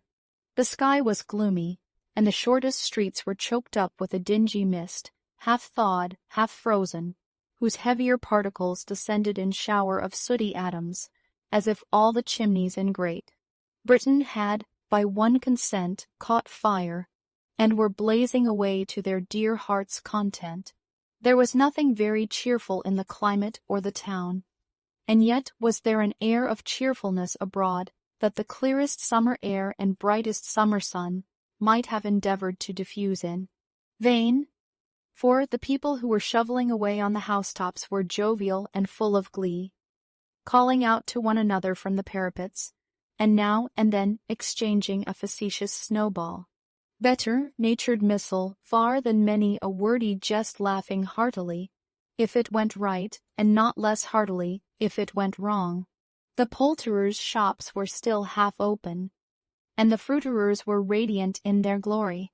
There were great, round, pot-bellied baskets of chestnuts, shaped like the waistcoats of jolly old gentlemen, lolling at the doors and tumbling out into the street in their apoplectic opulence. There were ruddy brown-faced, broad-girthed Spanish onions, shining in the fatness of their growth like Spanish friars, and winking from their shelves in wanton slyness at the girls as they went by and glanced demurely at the hung-up mistletoe. There were pears and apples, clustered high in blooming pyramids. There were bunches of grapes made in the shopkeeper's benevolence to dangle from conspicuous hooks, that people's mouths might water gratis as they passed. There were piles of filberts, mossy and brown, recalling, in their fragrance, ancient walks among the woods, and pleasant shufflings ankle-deep through withered leaves. There were Norfolk biffins, squab and swarthy, setting off the yellow of the oranges and lemons, and, in the great compactness of their juicy persons, urgently entreating and beseeching to be carried home in paper bags and eaten after dinner. The very gold and silver fish, set forth among these choice fruits in a bowl, though members of a dull and stagnant, blooded race, appeared to know that there was something going on, and to a fish went gasping round and round their little world in slow and passionless excitement.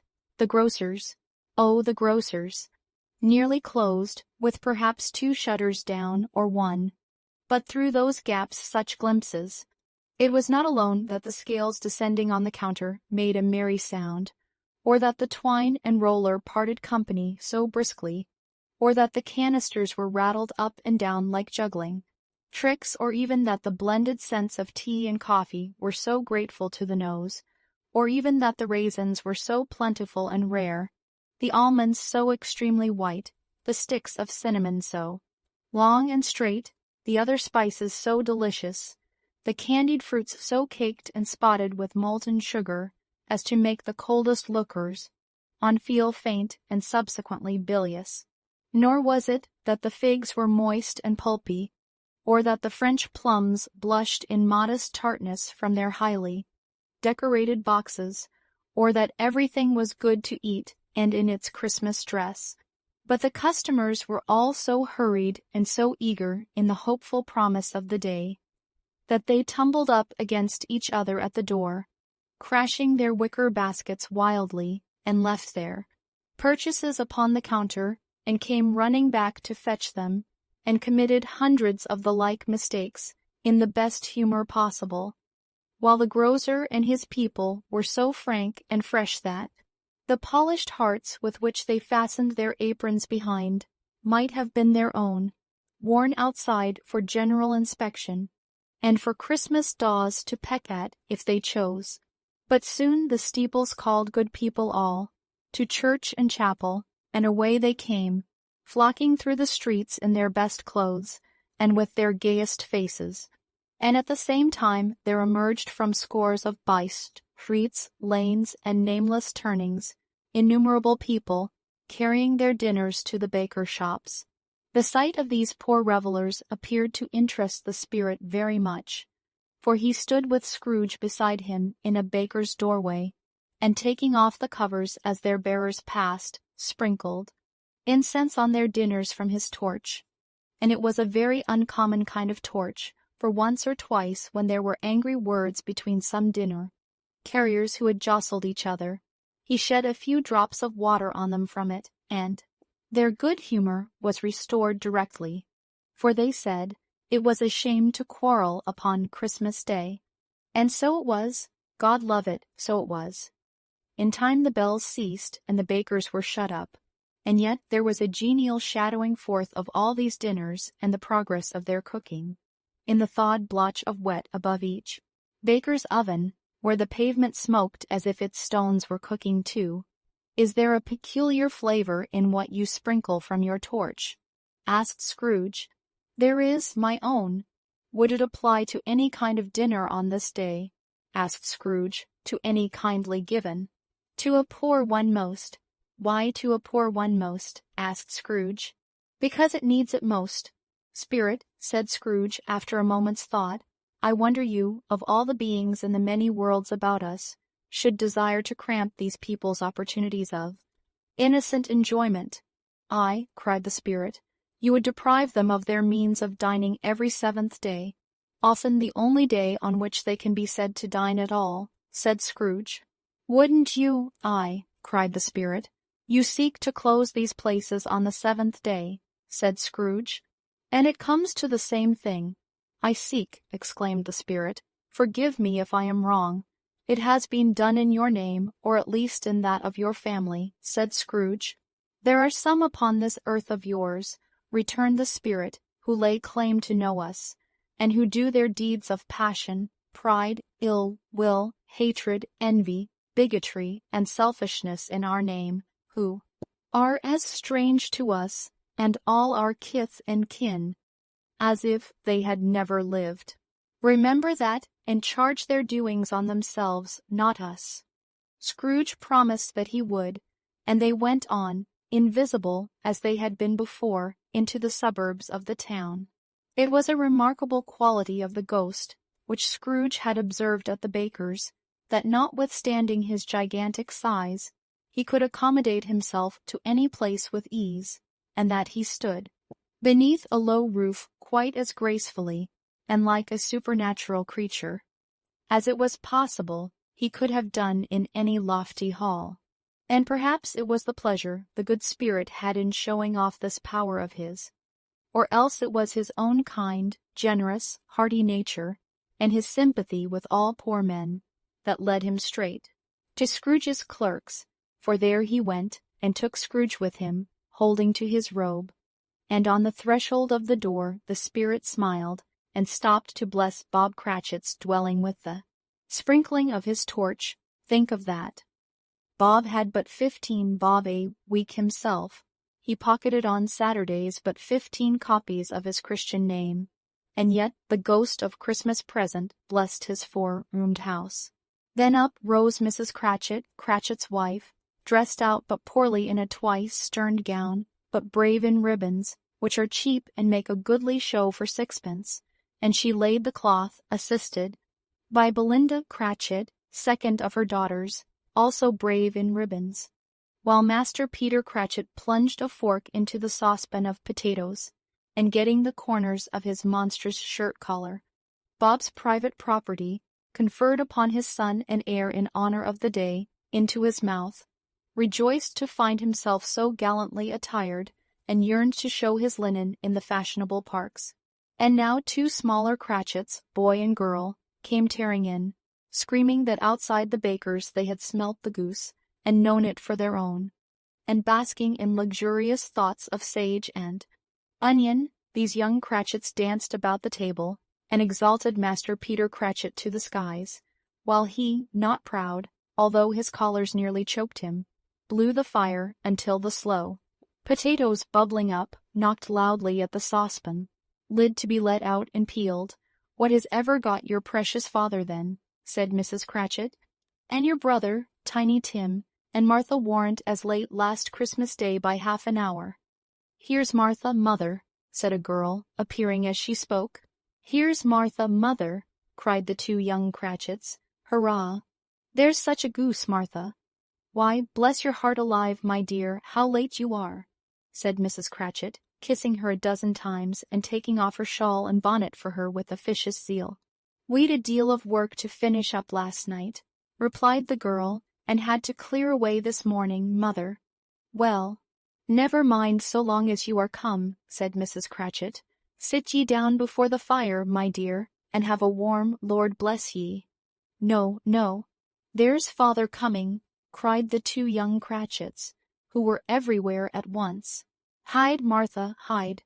So Martha hid herself, and in came little Bob the father, with at least 3 feet of comforter exclusive of the fringe hanging down before him, and his threadbare clothes, darned up and brushed to look seasonable, and Tiny Tim upon his shoulder.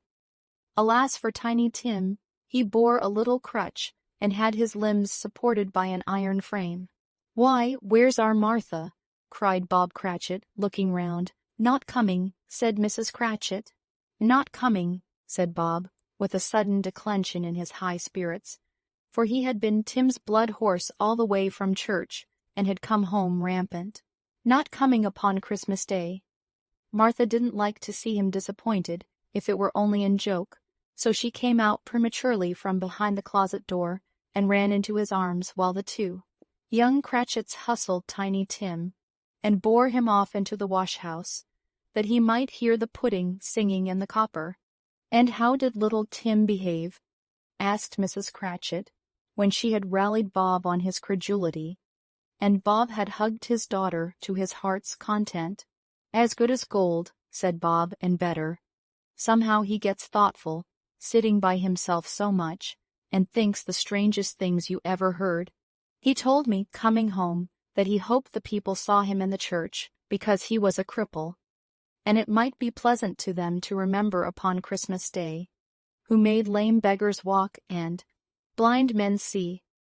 Bob's voice was tremulous when he told them this, and trembled more when he said that Tiny Tim was growing strong and hearty. His active little crutch was heard upon the floor, and back came Tiny Tim before another word was spoken, escorted by his brother and sister to his stool before the fire, and while Bob, turning up his cuffs as if, poor fellow, they were capable of being made more shabby, compounded some hot mixture in a jug with gin and lemons, and stirred it round and put it on the hob to simmer, Master Peter and the two ubiquitous young Cratchits went to fetch the goose, with which they soon returned in high procession. Such a bustle ensued that you might have thought a goose the rarest of all birds, a feathered phenomenon, to which a black swan was a matter of course, and in truth it was something very like it. In that house, Mrs. Cratchit made the gravy ready beforehand in a little saucepan hissing hot. Master Peter mashed the potatoes with incredible vigor. Miss Belinda sweetened up the apple sauce. Martha dusted the hot plates. Bob took Tiny Tim beside him in a tiny corner at the table. The two young Cratchits set chairs for everybody, not forgetting themselves, and mounting guard upon their posts, crammed spoons into their mouths, lest they should shriek for goose before their turn came to be helped. At last the dishes were set on, and grace was said. It was succeeded by a breathless pause, as Mrs. Cratchit, looking slowly all along the carving knife, prepared to plunge it in the breast, but when she did, and when the long-expected gush of stuffing issued forth, one murmur of delight arose all round the board, and even Tiny Tim, excited by the two young Cratchits, beat on the table with the handle of his knife, and feebly cried hurrah. There never was such a goose. Bob said he didn't believe there ever was such a goose cooked.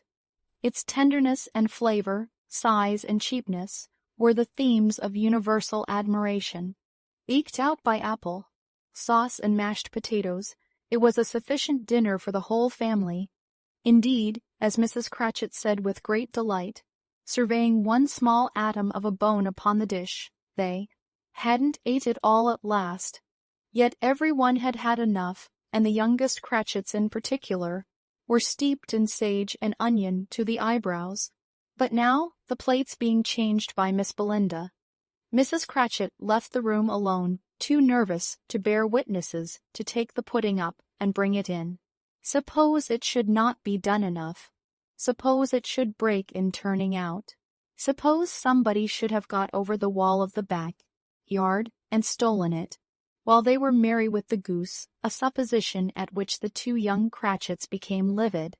All sorts of horrors were supposed. Hallow, a great deal of steam. The pudding was out of the copper. A smell like a washing day, that was the cloth. A smell like an eating house and a pastry-cook's next door to each other, with a laundress's next door to that. That was the pudding. In half a minute Mrs. Cratchit entered flushed, but smiling proudly with the pudding, like a speckled cannon ball, so hard and firm, blazing in half a quartern of ignited brandy and bedight with Christmas holly stuck into the top. Oh, a wonderful pudding! Bob Cratchit said, and calmly too, that he regarded it as the greatest success achieved by Mrs. Cratchit since their marriage. Mrs. Cratchit said that now the weight was off her mind. She would confess she had had her doubts about the quantity of flour. Everybody had something to say about it, but nobody said or thought it was at all a small pudding for a large family. It would have been flat heresy to do so. Any Cratchit would have blushed to hint at such a thing. At last the dinner was all done, the cloth was cleared, the hearth swept, and the fire made up. The compound in the jug being tasted and considered perfect, apples and oranges were put upon the table, and a shovel full of chestnuts on the fire.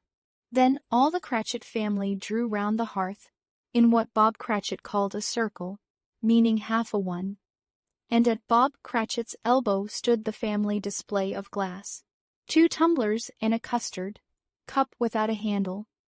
These held the hot stuff from the jug, however, as well as golden goblets would have done, and Bob served it out with beaming looks, while the chestnuts on the fire sputtered and cracked noisily. Then Bob proposed, "A Merry Christmas to us all, my dears. God bless us," which all the family re-echoed. "God bless us, everyone," said Tiny Tim, the last of all. He sat very close to his father's side upon his little stool. Bob held his withered little hand in his, as if he loved the child, and wished to keep him by his side, and dreaded that he might be taken from him. "Spirit," said Scrooge, with an interest he had never felt before, "tell me if Tiny Tim will live." "I see a vacant seat," replied the ghost, "in the poor chimney corner, and a crutch without an owner, carefully preserved. If these shadows remain unaltered by the future, the child will die." "No, no," said Scrooge. "Oh, no, kind spirit, say he will be spared. If these shadows remain unaltered by the future, none other of my race," returned the ghost, "will find him here." "What then? If he be like to die, he had better do it, and decrease the surplus population." Scrooge hung his head to hear his own words quoted by the spirit, and was overcome with penitence and grief. "Man," said the ghost, "if man you be in heart, not adamant, forbear that wicked cant until you have discovered what the surplus is, and where it is. Will you decide what men shall live, what men shall die? It may be that in the sight of heaven you are more worthless and less fit to live than millions like this poor man's child. O God, to hear the insect on the leaf pronouncing on the too much life among his hungry brothers in the dust." Scrooge bent before the ghost's rebuke, and trembling cast his eyes upon the ground. But he raised them speedily on hearing his own name. "Mr. Scrooge," said Bob. "I'll give you Mr. Scrooge, the founder of the feast." "The founder of the feast, indeed," cried Mrs. Cratchit, reddening. "I wish I had him here. I'd give him a piece of my mind to feast upon, and I hope he'd have a good appetite for it." "My dear," said Bob, "the children." "Christmas Day." "It should be Christmas Day, I am sure," said she, "on which one drinks the health of such an odious, stingy, hard, unfeeling man as Mr. Scrooge. You know he is, Robert. Nobody knows it better than you do, poor fellow." "My dear," was Bob's mild answer, "Christmas Day." "I'll drink his health for your sake and the day's," said Mrs. Cratchit, "not for his. Long life to him. A Merry Christmas and a Happy New Year. He'll be very merry and very happy, I have no doubt." The children drank the toast after her. It was the first of their proceedings which had no heartiness. Tiny Tim drank it last of all, but he didn't care twopence for it. Scrooge was the ogre of the family. The mention of his name cast a dark shadow on the party, which was not dispelled for full 5 minutes.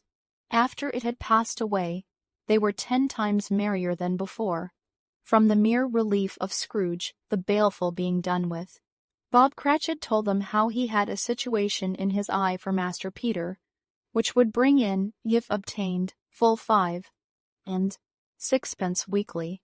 The 2 young Cratchits laughed tremendously at the idea of Peter's being a man of business, and Peter himself looked thoughtfully at the fire from between his collars, as if he were deliberating what particular investments he should favor when he came into the receipt of that bewildering income. Martha, who was a poor apprentice at a milliner's, then told them what kind of work she had to do, and how many hours she worked at a stretch, and how she meant to lie abed tomorrow morning for a good long rest, tomorrow being a holiday she passed at home. Also how she had seen a countess and a lord some days before, and how the lord was much about as tall as Peter, at which Peter pulled up his collars so high that you couldn't have seen his head if you had been there. All this time the chestnuts and the jug went round and round, and by they had a song about a lost child traveling in the snow from Tiny Tim, who had a plaintive little voice and sang it very well indeed. There was nothing of high mark in this.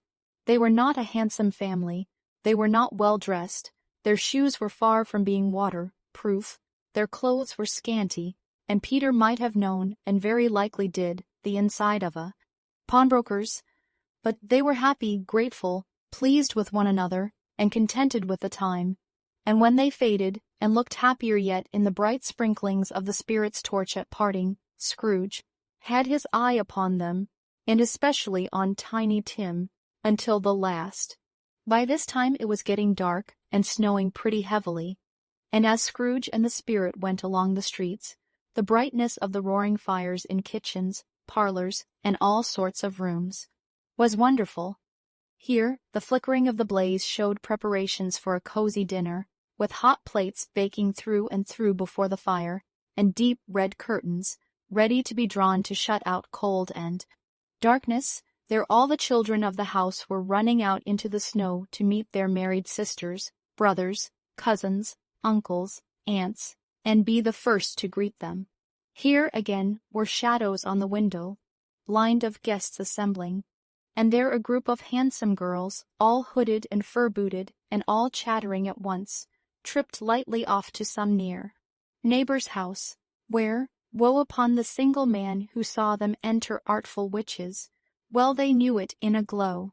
But, if you had judged from the numbers of people on their way to friendly gatherings, you might have thought that no one was at home to give them welcome when they got there, instead of every house expecting company, and piling up its fires half chimney high, blessings on it. How the ghost exulted, how it bared its breadth of breast, and opened its capacious palm, and floated on, outpouring with a generous hand its bright and harmless mirth on everything within its reach. The very lamplighter, who ran on before, dotting the dusky street with specks of light, and who was dressed to spend the evening somewhere, laughed out loudly as the spirit passed, though little kenned the lamplighter that he had any company but Christmas. And now, without a word of warning from the ghost, they stood upon a bleak and desert moor, where monstrous masses of rude stone were cast about as though it were the burial place of giants, and water spread itself wheresoever it listed or would have done so, but for the frost that held it prisoner, and nothing grew but moss and furze and coarse rank grass.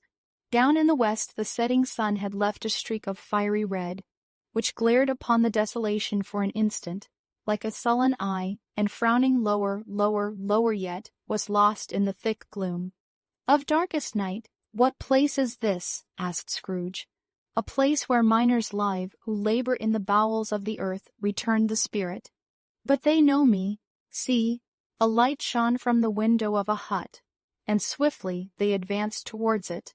Passing through the wall of mud and stone, they found a cheerful company assembled round a glowing fire.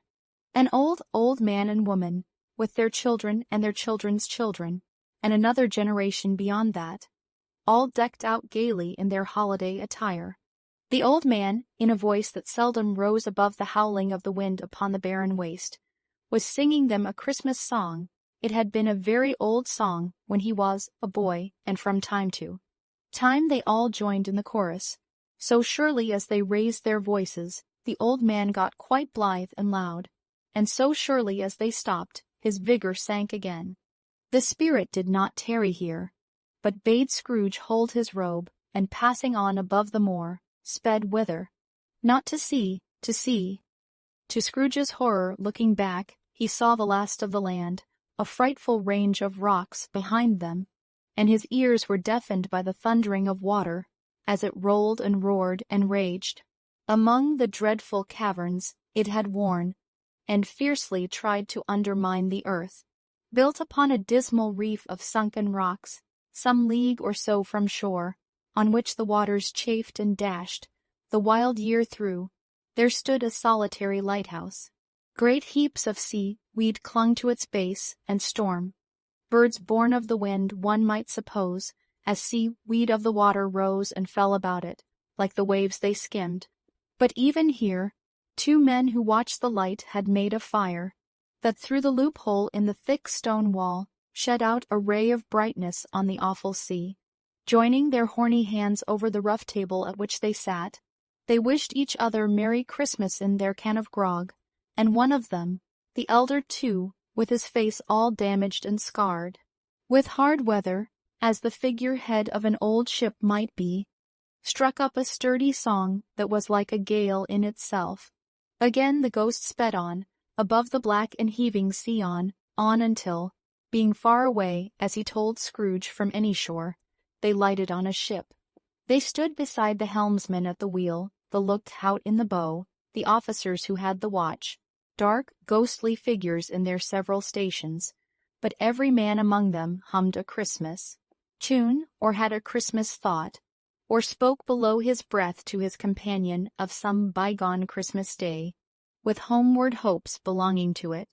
And every man on board, waking or sleeping, good or bad, had had a kinder word for another on that day than on any day in the year, and had shared to some extent in its festivities, and had remembered those he cared for at a distance, and had known that they delighted to remember him.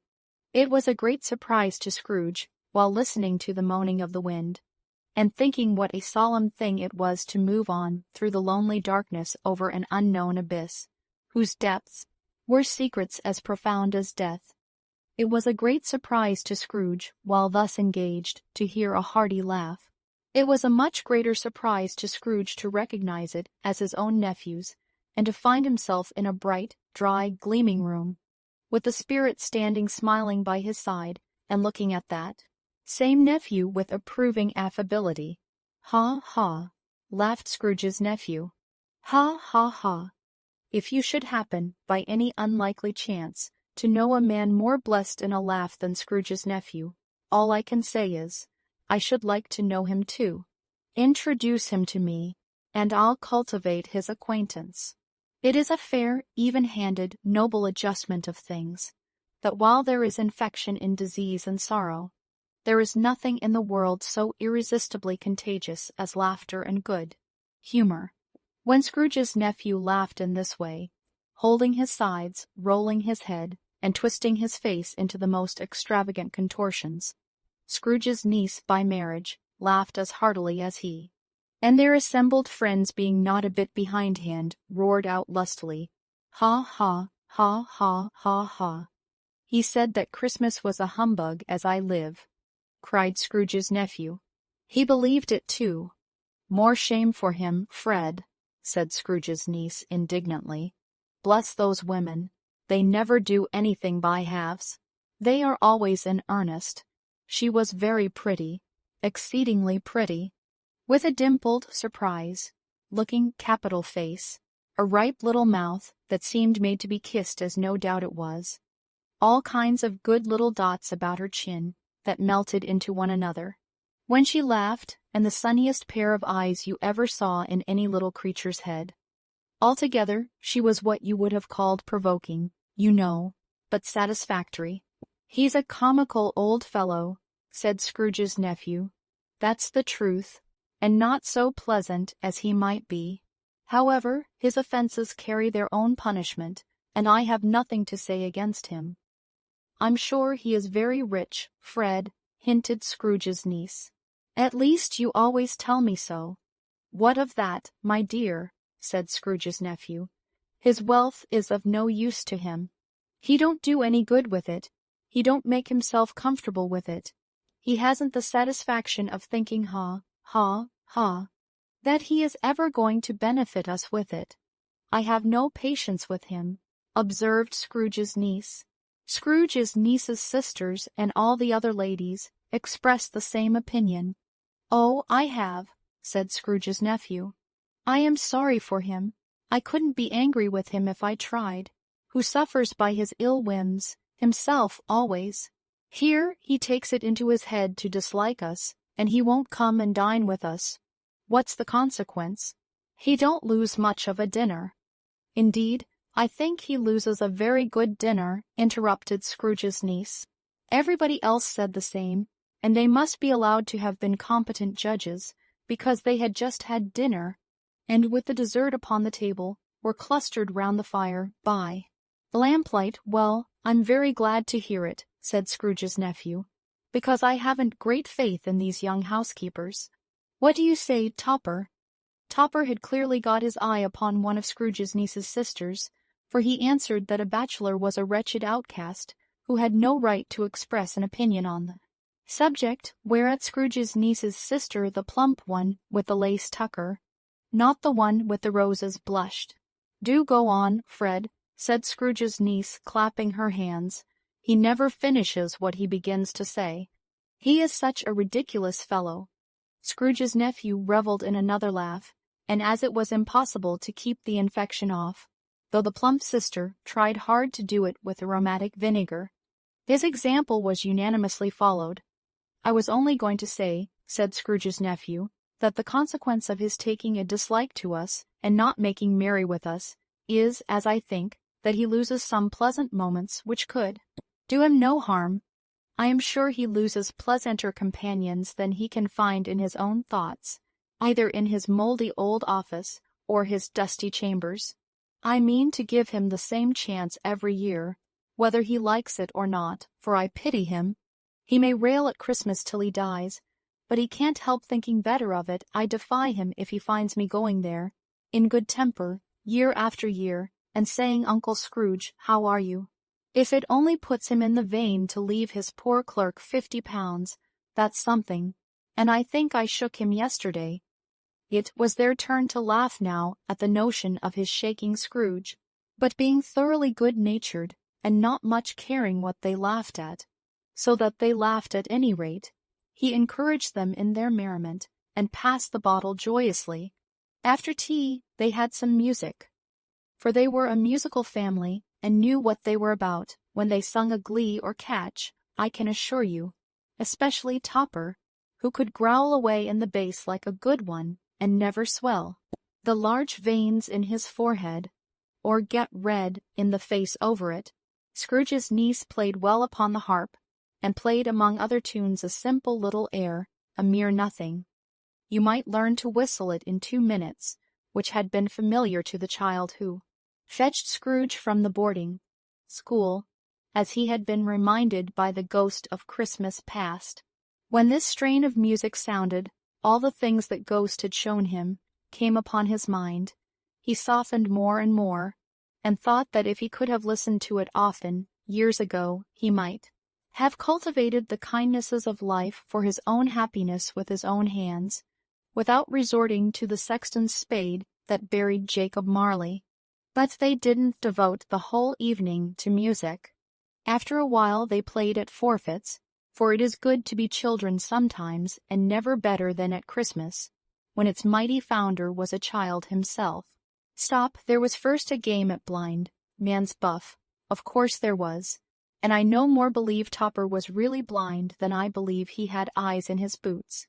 My opinion is that it was a done thing between him and Scrooge's nephew, and that the ghost of Christmas present knew it.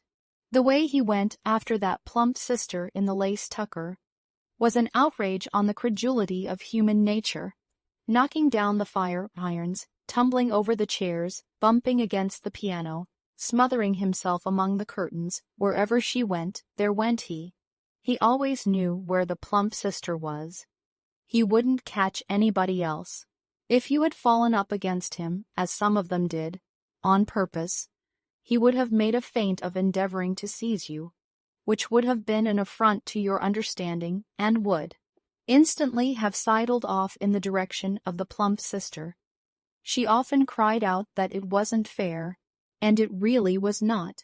But when at last he caught her, when, in spite of all her silken rustlings and her rapid flutterings past him, he got her into a corner whence there was no escape, then his conduct was the most execrable, for his pretending not to know her, his pretending that it was necessary to touch her head, dress, and further to assure himself of her identity by pressing a certain ring upon her finger, and a certain chain about her neck, was vile, monstrous. No doubt she told him her opinion of it, when, another blind man being in office, they were so very confidential together, behind the curtains. Scrooge's niece was not one of the blind man's buff party, but was made comfortable with a large chair and a footstool, in a snug corner, where the ghost and Scrooge were close behind her. But she joined in the forfeits, and loved her love to admiration with all the letters of the alphabet. Likewise at the game of how, when, and where, she was very great, and to the secret joy of Scrooge's nephew, beat her sisters hollow, though they were sharp girls too, as could have told you. There might have been 20 people there, young and old, but they all played, and so did Scrooge, for, wholly forgetting the interest he had in what was going on, that his voice made no sound in their ears, he sometimes came out with his guess quite loud, and very often guessed quite right too, for the sharpest needle, best white capel, warranted not to cut in the eye, was not sharper than Scrooge, blunt as he took it in his head to be. The ghost was greatly pleased to find him in this mood, and looked upon him with such favor, that he begged like a boy to be allowed to stay until the guests departed. But this, the spirit said, could not be done. Here is a new game, said Scrooge. 1/2 hour, spirit, only one. It was a game called Yes and No, where Scrooge's nephew had to think of something, and the rest must find out what, he only answering to their questions yes or no, as the case was. The brisk fire of questioning to which he was exposed elicited from him that he was thinking of an animal, a live animal, rather a disagreeable animal, a savage animal, an animal that growled and grunted sometimes, and talked sometimes, and lived in London, and walked about the streets, and wasn't made a show of, and wasn't led by anybody, and didn't live in a menagerie, and was never killed in a market, and was not a horse, or an ass, or a cow, or a bull, or a tiger, or a dog, or a pig, or a cat, or a bear. At every fresh question that was put to him, this nephew burst into a fresh roar of laughter, and was so inexpressibly tickled that he was obliged to get up off the sofa and stamp. At last the plump sister, falling into a similar state, cried out, "I have found it out. I know what it is, Fred. I know what it is." "What is it?" cried Fred. "It's your Uncle Scrooge," which it certainly was. Admiration was the universal sentiment, though some objected that the reply to "Is it a bear?" ought to have been yes, inasmuch as an answer in the negative was sufficient to have diverted their thoughts from Mr. Scrooge, supposing they had ever had any tendency that way. "He has given us plenty of merriment, I am sure," said Fred, "and it would be ungrateful not to drink his health. Here is a glass of mulled wine ready to our hand at the moment, and I say, Uncle Scrooge." "Well, Uncle Scrooge," they cried, "A Merry Christmas and a Happy New Year to the old man, whatever he is," said Scrooge's nephew. "He wouldn't take it from me, but may he have it, nevertheless." Uncle Scrooge. Uncle Scrooge had imperceptibly become so gay and light of heart that he would have pledged the unconscious company in return, and thanked them in an inaudible speech, if the ghost had given him time, but the whole scene passed off in the breath of the last word spoken by his nephew, and he and the spirit were again upon their travels. Much they saw, and far they went, and many homes they visited, but always with a happy end. The spirit stood beside sick beds, and they were cheerful, on foreign lands, and they were close at home, by struggling men, and they were patient in their greater hope, by poverty, and it was rich. In almshouse, hospital, and jail, in misery's every refuge, where vain man in his little brief authority had not made fast the door and barred the spirit out, he left his blessing and taught Scrooge his precepts. It was a long night, if it were only a night, but Scrooge had his doubts of this, because the Christmas holidays appeared to be condensed into the space of time they passed together. It was strange, too, that while Scrooge remained unaltered in his outward form, the ghost grew older, clearly older. Scrooge had observed this change, but never spoke of it, until they left a children's 12th night party, when, looking at the spirit as they stood together in an open place, he noticed that its hair was gray. "Are spirits' lives so short?" asked Scrooge. "My life upon this globe is very brief," replied the ghost. "It ends tonight." "Tonight," cried Scrooge, "tonight at midnight. Hark, the time is drawing near." The chimes were ringing the 11:75 at that moment. "Forgive me if I am not justified in what I ask," said Scrooge, looking intently at the spirit's robe, "but I see something strange, and not belonging to yourself, protruding from your skirts. Is it a foot or a claw?" "It might be a claw, for the flesh there is upon it," was the spirit's sorrowful reply. "Look here." From the foldings of its robe it brought 2 children, wretched, abject, frightful, hideous, miserable. They knelt down at its feet and clung upon the outside of its garment. "Oh, man, look here, look down here," exclaimed the ghost. They were a boy and a girl, yellow, meager, ragged, scowling, wolfish, but prostrate too in their humility, where graceful youth should have filled their features out and touched them with its freshest tints. A stale and shriveled hand, like that of age, had pinched and twisted them and pulled them into shreds. Where angels might have sat enthroned, devils lurked and glared out menacing. No change, no degradation, no perversion of humanity, in any grade, through all the mysteries of wonderful creation, has monsters half so horrible and dread. Scrooge started back, appalled. Having them shown to him in this way, he tried to say they were fine children, but the words choked themselves, rather than be parties to a lie of such enormous magnitude. "Spirit, are they yours?" Scrooge could say no more.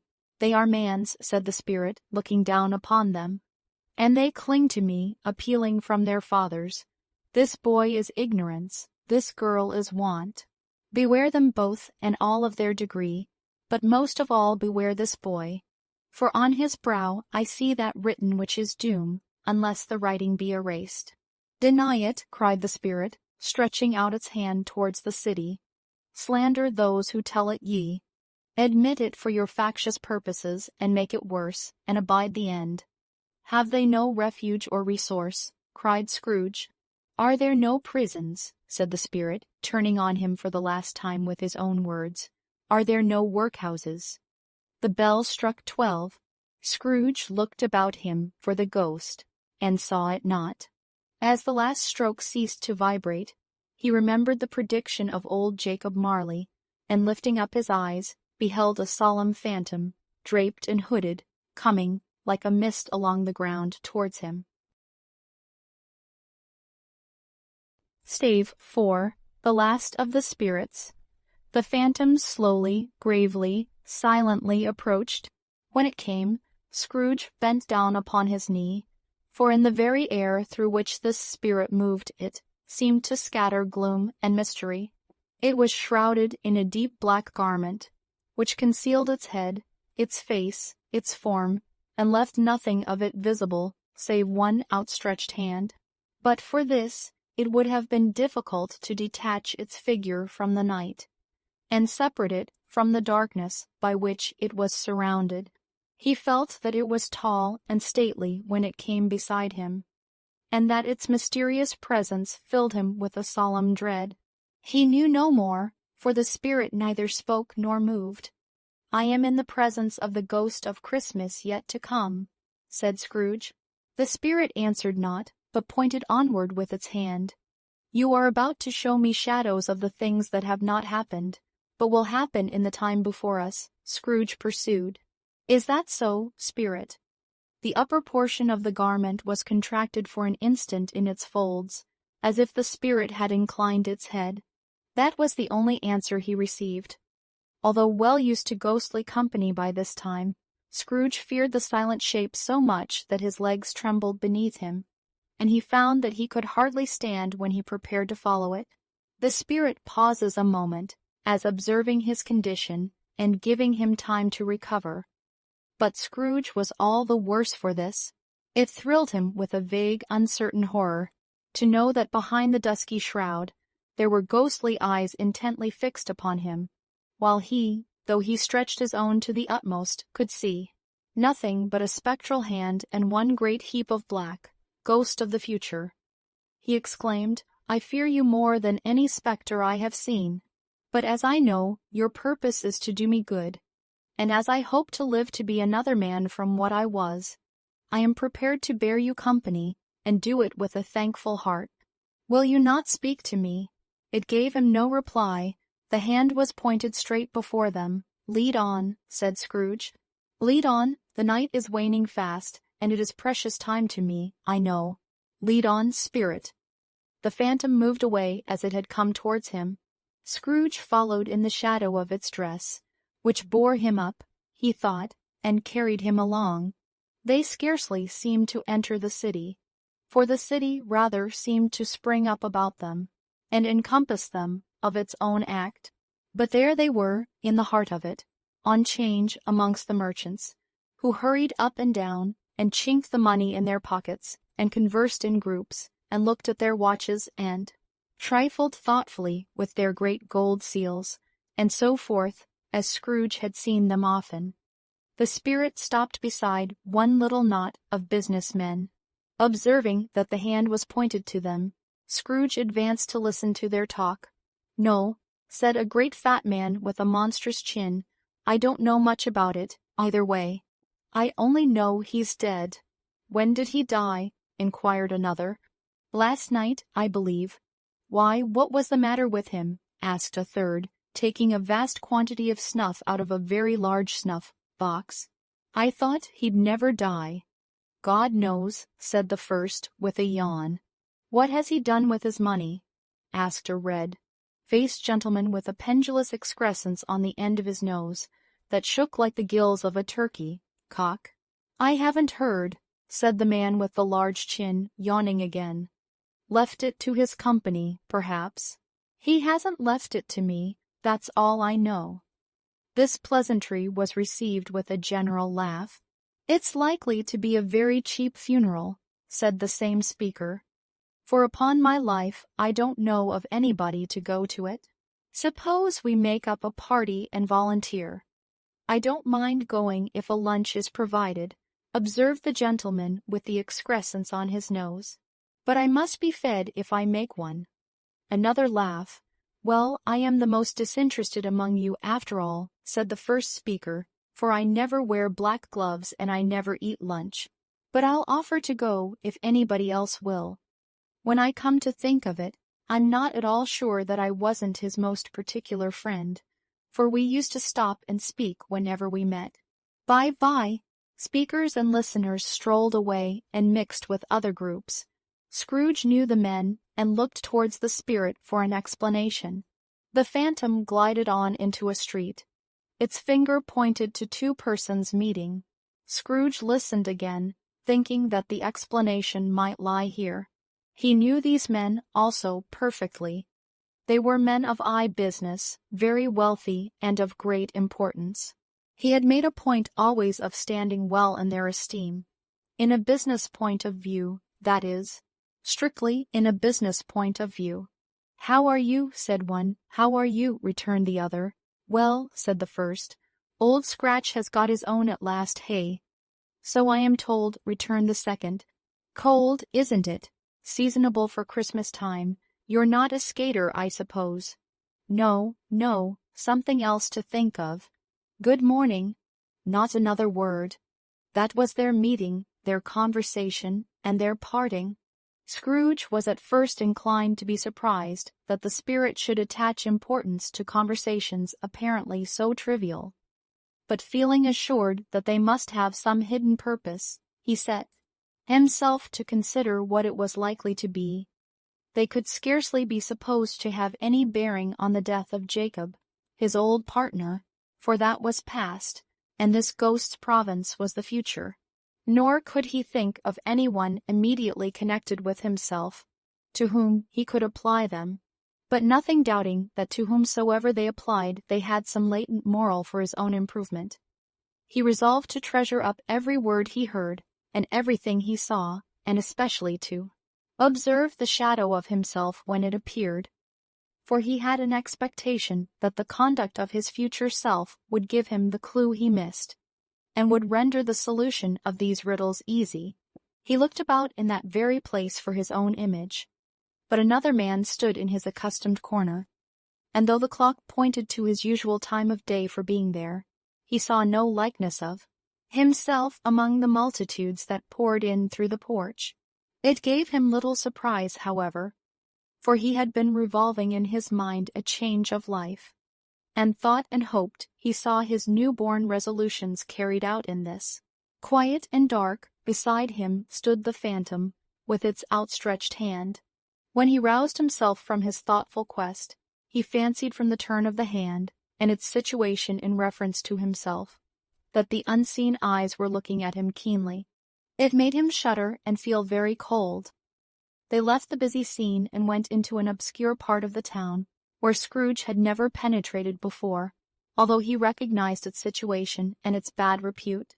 The ways were foul and narrow, the shops and houses wretched, the people half naked, drunken, slipshod, ugly. Alleys and archways, like so many cesspools, disgorged their offences of smell and dirt and life upon the straggling streets, and the whole quarter reeked with crime, with filth and misery. Far in this den of infamous resort, there was a low-browed, beetling shop, below a penthouse roof, where iron, old rags, bottles, bones, and greasy offal were bought. Upon the floor within were piled up heaps of rusty keys, nails, chains, hinges, files, scales, weights, and refuse iron of all kinds. Secrets that few would like to scrutinize were bred and hidden in mountains of unseemly rags, masses of corrupted fat, and sepulchres of bones. Sitting in among the wares he dealt in, by a charcoal stove made of old bricks, was a gray-haired rascal, nearly 70 years of age, who had screened himself from the cold air without by a frowsy curtaining of miscellaneous tatters, hung upon a line, and smoked his pipe in all the luxury of calm retirement. Scrooge and the phantom came into the presence of this man, just as a woman with a heavy bundle slunk into the shop. But she had scarcely entered when another woman, similarly laden, came in too, and she was closely followed by a man in faded black, who was no less startled by the sight of them than they had been upon the recognition of each other. After a short period of blank astonishment, in which the old man with the pipe had joined them, they all three burst into a laugh. "Let the charwoman alone to be the first," cried she who had entered first. "Let the laundress alone to be the second, and let the undertaker's man alone to be the third. Look here, old Joe, here's a chance, if we haven't all three met here without meaning it." "You couldn't have met in a better place," said old Joe, removing his pipe from his mouth. Come into the parlor. You were made free of it long ago, you know, and the other two aren't strangers. Stop till I shut the door of the shop. Ah, how it squeaks. There ain't such a rusty bit of metal in the place as its own hinges, I believe, and I'm sure there's no such old bones here as mine. Ha ha, we're all suitable to our calling, we're well matched. Come into the parlor, come into the parlor. The parlor was the space behind the screen of rags. The old man raked the fire together with an old stare, odd, and having trimmed his smoky lamp, for it was night, with the stem of his pipe, put it in his mouth again. While he did this, the woman who had already spoken threw her bundle on the floor, and sat down in a flaunting manner on a stool, crossing her elbows on her knees, and looking with a bold defiance at the other two. What odds then? What odds, Mrs. Dilber? Said the woman. Every person has a right to take care of themselves. He always did. That's true indeed, said the laundress, no man more so. Why then, don't stand staring as if you was afraid, woman, who's the wiser? We're not going to pick holes in each other's coats, I suppose. No, indeed, said Mrs. Dilber and the man together. We should hope not. Very well, then, cried the woman, that's enough. Who's the worse for the loss of a few things like these? Not a dead man, I suppose. No, indeed, said Mrs. Dilber, laughing. If he wanted to keep them after he was dead, a wicked old screw, pursued the woman, why wasn't he natural in his lifetime? If he had been, he'd have had somebody to look after him when he was struck with death, instead of lying gasping out his last there, alone by himself. It's the truest word that ever was spoke, said Mrs. Dilber. It's a judgment on him. I wish it was a little heavier judgment, replied the woman, and it should have been, you may depend upon it, if I could have laid my hands on anything else. Open that bundle, old Joe, and let me know the value of it. Speak out plain. I'm not afraid to be the first, nor afraid for them to see it.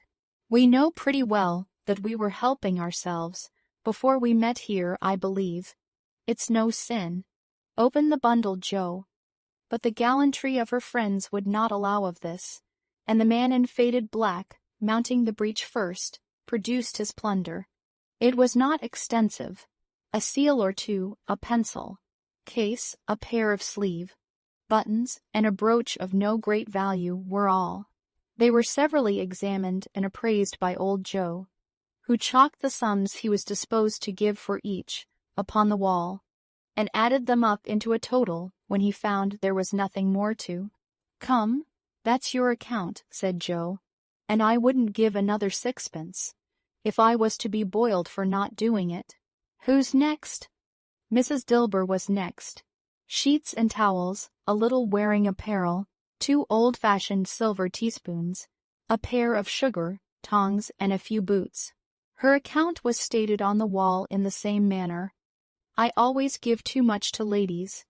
It's a weakness of mine, and that's the way I ruin myself, said old Joe. That's your account. If you asked me for another penny, and made it an open question, I'd repent of being so liberal and knock off half a crown. And now undo my bundle, Joe, said the first woman.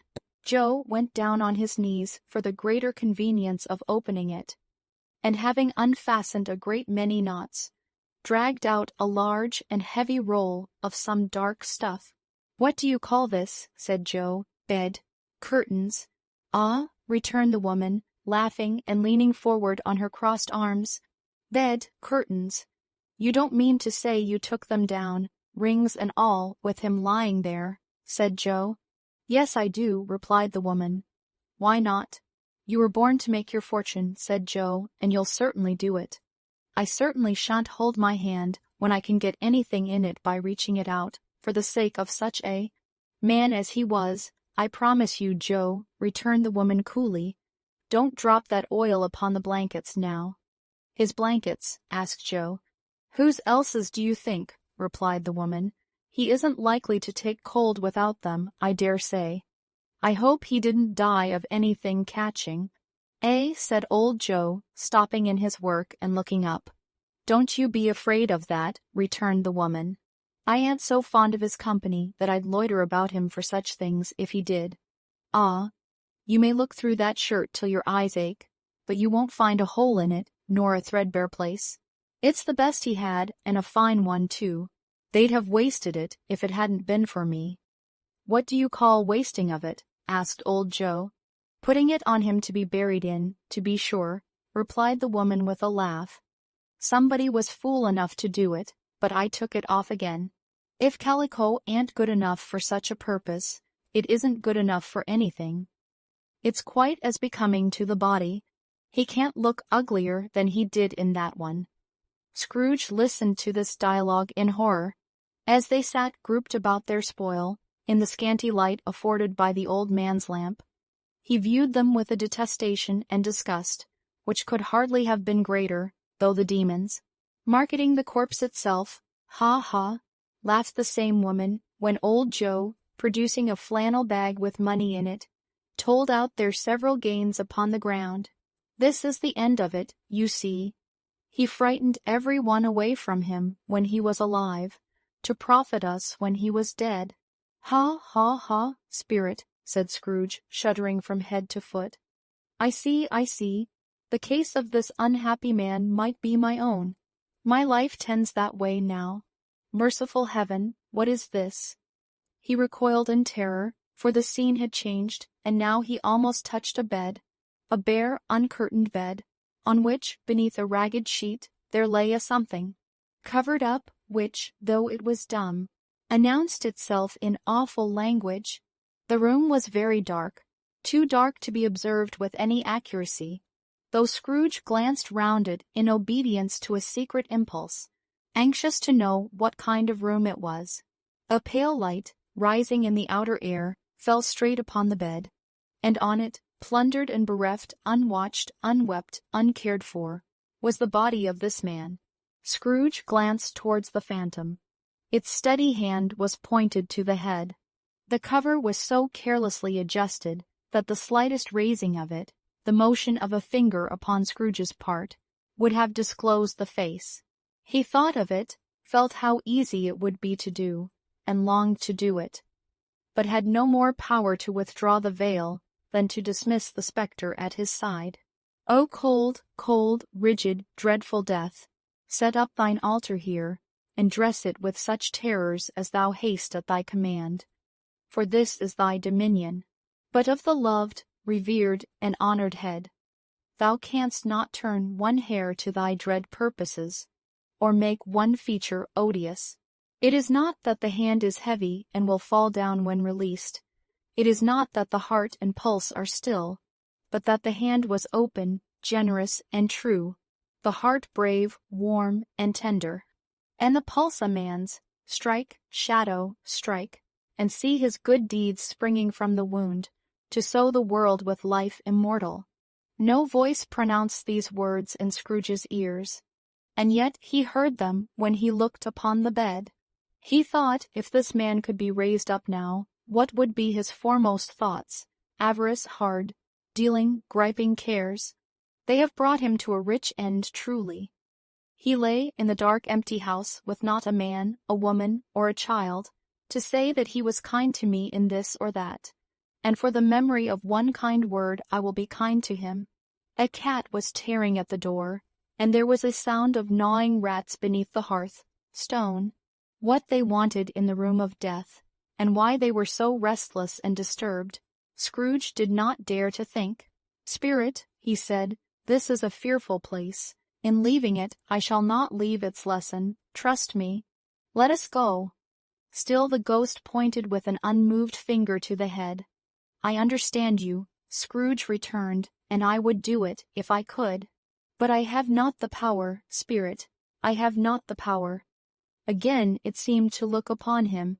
"If there is any person in the town who feels emotion caused by this man's death," said Scrooge, quite agonized, "show that person to me, spirit, I beseech you." The phantom spread its dark robe before him for a moment, like a wing, and withdrawing it, revealed a room by daylight, where a mother and her children were. She was expecting someone, and with anxious eagerness, for she walked up and down the room, started at every sound, looked out from the window, glanced at the clock, tried, but in vain, to work with her needle, and could hardly bear the voices of the children in their play. At length the long expected knock was heard. She hurried to the door and met her husband, a man whose face was careworn and depressed, though he was young. There was a remarkable expression in it now, a kind of serious delight of which he felt ashamed, and which he struggled to repress. He sat down to the dinner that had been boarding for him by the fire, and when she asked him faintly what news, which was not until after a long silence, he appeared embarrassed how to answer. "Is it good," she said, "or bad, to help him?" "Bad," he answered. "We are quite ruined." "No, there is hope yet, Caroline." "If he relents," she said, amazed, "there is. Nothing is past hope, if such a miracle has happened." "He is past relenting," said her husband. "He is dead." She was a mild and patient creature, if her face spoke truth, but she was thankful in her soul to hear it, and she said so, with clasped hands. She prayed forgiveness the next moment, and was sorry. But the first was the emotion of her heart. "What the half-drunken woman whom I told you of last night said to me, when I tried to see him and obtain a week's delay, and what I thought was a mere excuse to avoid me, turns out to have been quite true. He was not only very ill, but dying then. To whom will our debt be transferred? I don't know, but before that time we shall be ready with the money. And even though we were not, it would be a bad fortune indeed to find so merciless a creditor in his successor. We may sleep tonight with light hearts, Caroline." Yes, soften it as they would, their hearts were lighter. The children's faces, hushed and clustered round to hear what they so little understood, were brighter, and it was a happier house for this man's death. The only emotion that the ghost could show him, caused by the event, was one of pleasure. "Let me see some tenderness connected with a death," said Scrooge, "or that dark chamber spirit which we left just now will be for ever present to me." The ghost conducted him through several streets familiar to his feet, and as they went along, Scrooge looked here and there to find himself, but nowhere was he to be seen. They entered poor Bob Cratchit's house, the dwelling he had visited before, and found the mother and the children seated round the fire. Quiet, very quiet.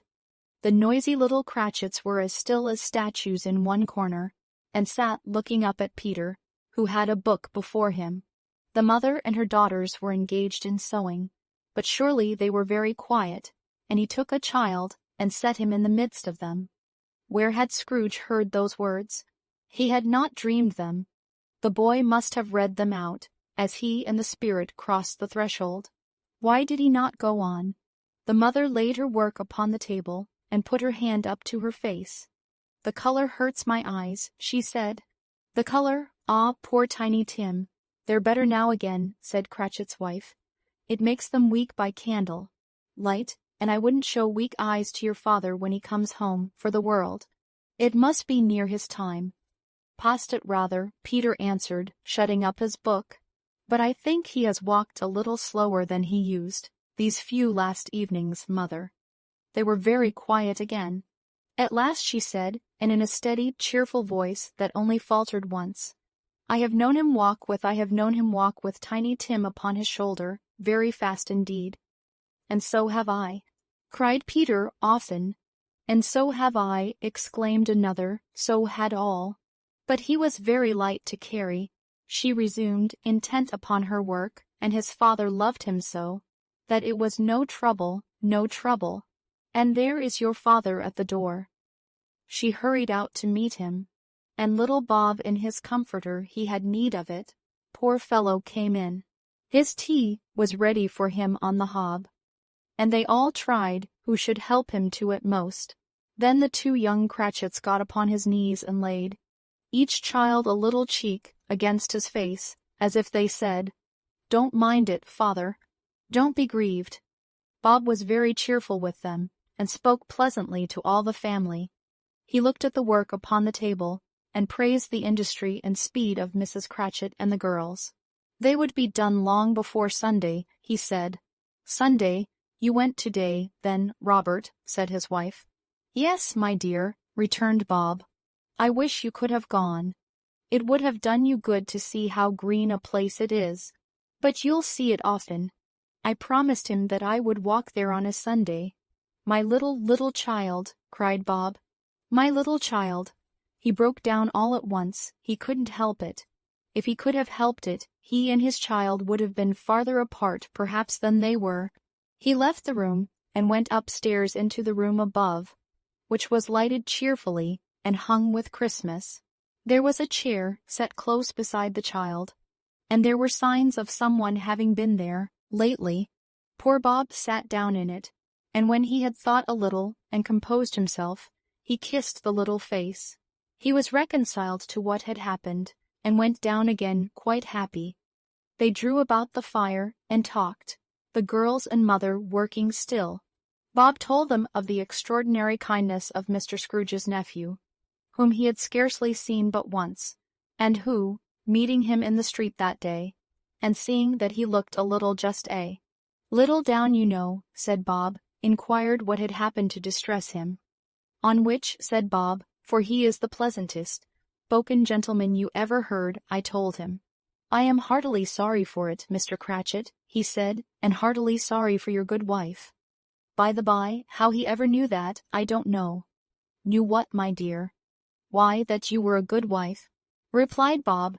Everybody knows that, said Peter. Very well observed, my boy, cried Bob. I hope they do. Heartily sorry, he said, for your good wife.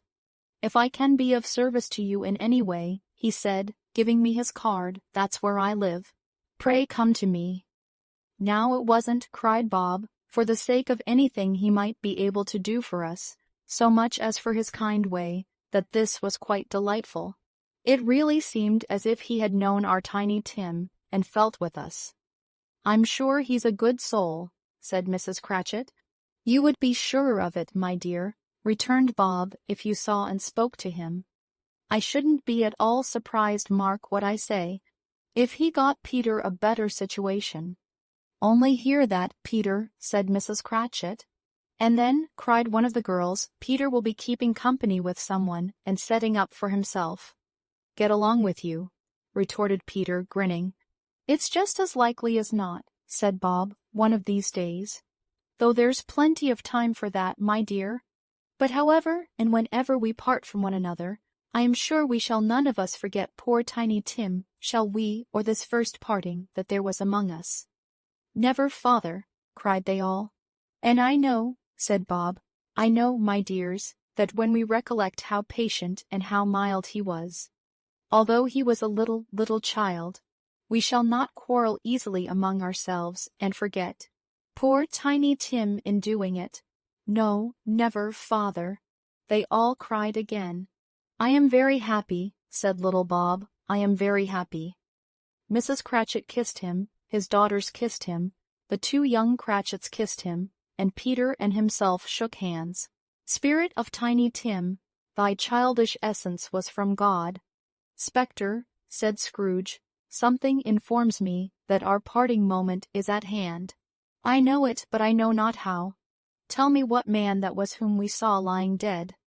The ghost of Christmas yet to come conveyed him, as before though at a different time, he thought. Indeed, there seemed no order in these latter visions, save that they were in the future into the resorts of business men, but showed him not himself. Indeed, the spirit did not stay for anything, but went straight on, as to the end just now desired, until besought by Scrooge to tarry for a moment. This courts, said Scrooge, through which we hurry now, is where my place of occupation is, and has been for a length of time. I see the house, let me behold what I shall be in days to come.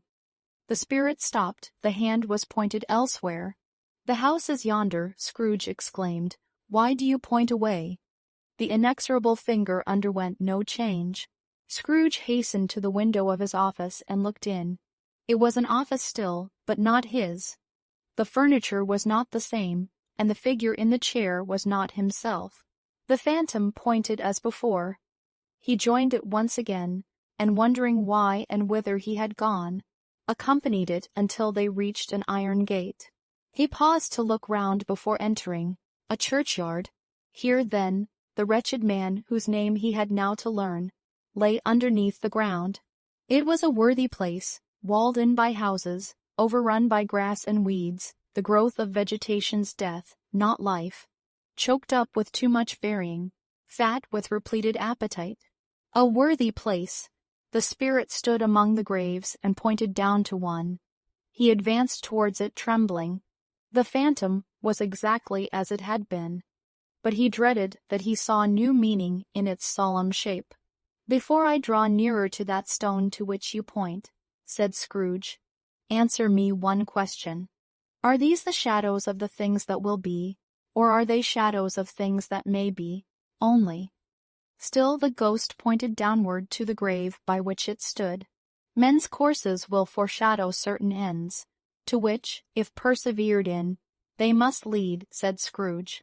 "But if the courses be departed from, the ends will change. Say it is thus with what you show me." The spirit was immovable as ever.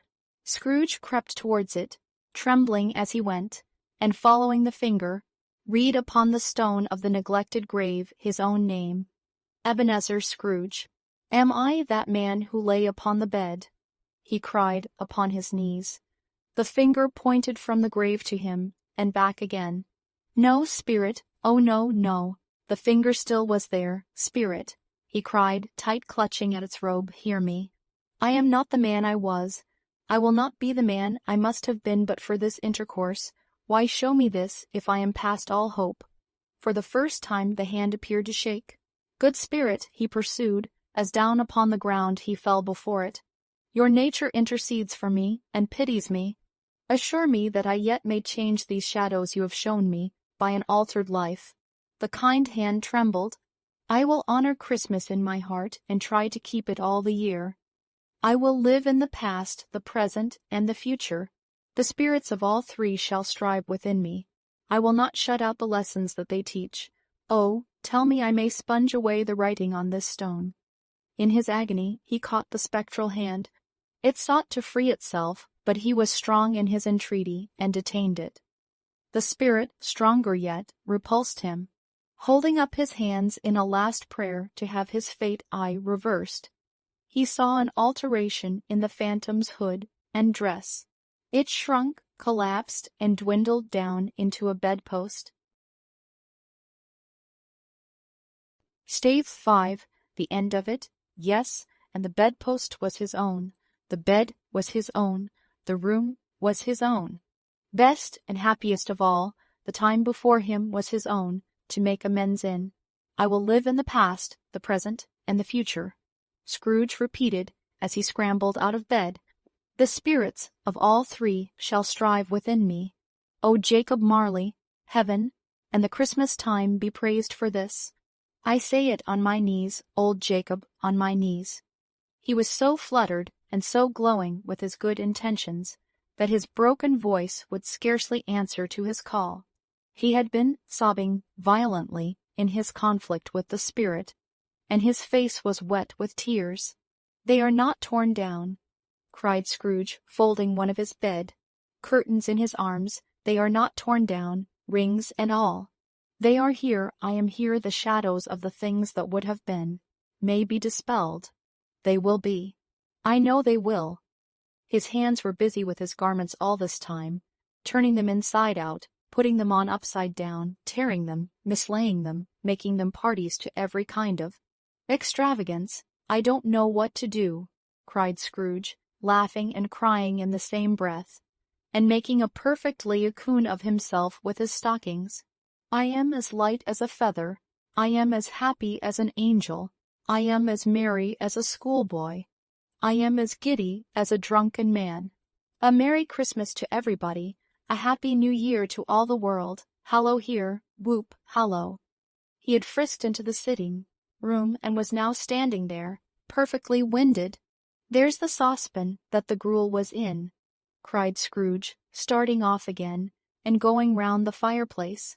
"There's the door, by which the ghost of Jacob Marley entered. There's the corner where the ghost of Christmas Present sat. There's the window where I saw the wandering spirits. It's all right, it's all true, it all happened. Ha ha ha. Really, for a man who had been out of practice for so many years, it was a splendid laugh, a most illustrious laugh, the father of a long, long line of brilliant laughs. I don't know what day of the month it is, said Scrooge. I don't know how long I've been among the spirits. I don't know anything. I'm quite a baby, never mind. I don't care, I'd rather be a baby, hallo, whoop, hallo here. He was checked in his transports by the churches ringing out the lustiest peals he had ever heard. Clash, clang, hammer, ding, dong, bell, bell, dong, ding, hammer, clang, clash. Oh, glorious, glorious. Running to the window, he opened it, and put out his head. No fog, no mist, clear, bright, jovial, stirring, cold, cold, piping for the blood to dance to, golden sunlight, heavenly sky, sweet fresh air, merry bells. Oh, glorious, glorious, what's today? Cried Scrooge, calling downward to a boy in Sunday clothes, who perhaps had loitered in to look about him. Eh, returned the boy, with all his might of wonder. What's today, my fine fellow? Said Scrooge. Today, replied the boy. Why, Christmas Day. It's Christmas Day, said Scrooge to himself. I haven't missed it. The spirits have done it all in one night. They can do anything they like. Of course they can. Of course they can. Hallo, my fine fellow, hallo, returned the boy. Do you know the poulterers in the next street but one at the corner? Scrooge inquired. I should hope I did, replied the lad. An intelligent boy, said Scrooge, a remarkable boy. Do you know whether they've sold the prize turkey that was hanging up there? Not the little prize turkey, the big one. What, the one as big as me? Returned the boy. What a delightful boy, said Scrooge. It's a pleasure to talk to him. Yes, my buck. It's hanging there now, replied the boy. Is it? Said Scrooge. Go and buy it. Wah, cur, exclaimed the boy. No, no, said Scrooge, I am in earnest. Go and buy it, and tell them to bring it here, that I may give them the direction where to take it. Come back with the man, and I'll give you a shilling. Come back with him in less than 5 minutes, and I'll give you half a crown. The boy was off like a shot. He must have had a steady hand at a trigger who could have got a shot off half so fast. I'll send it to Bon Cratchit's, whispered Scrooge, rubbing his hands and splitting with a laugh. He shan't know who sends it. It's twice the size of Tiny Tim. Joe Miller never made such a joke as sending it to Bob's will be. The hand in which he wrote the address was not a steady one, but write it he did, somehow, and went down stairs to open the street door, ready for the coming of the poulterer's man. As he stood there, waiting his arrival, the knocker caught his eye. I shall love it as long as I live, cried Scrooge, patting it with his hand. I scarcely ever looked at it before. What an honest expression it has in its face.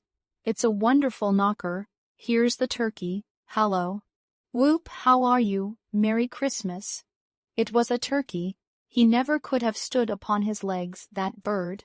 He would have snapped them short off in a minute, like sticks of sealing wax. Why, it's impossible to carry that to Camden Town, said Scrooge. You must have a cab.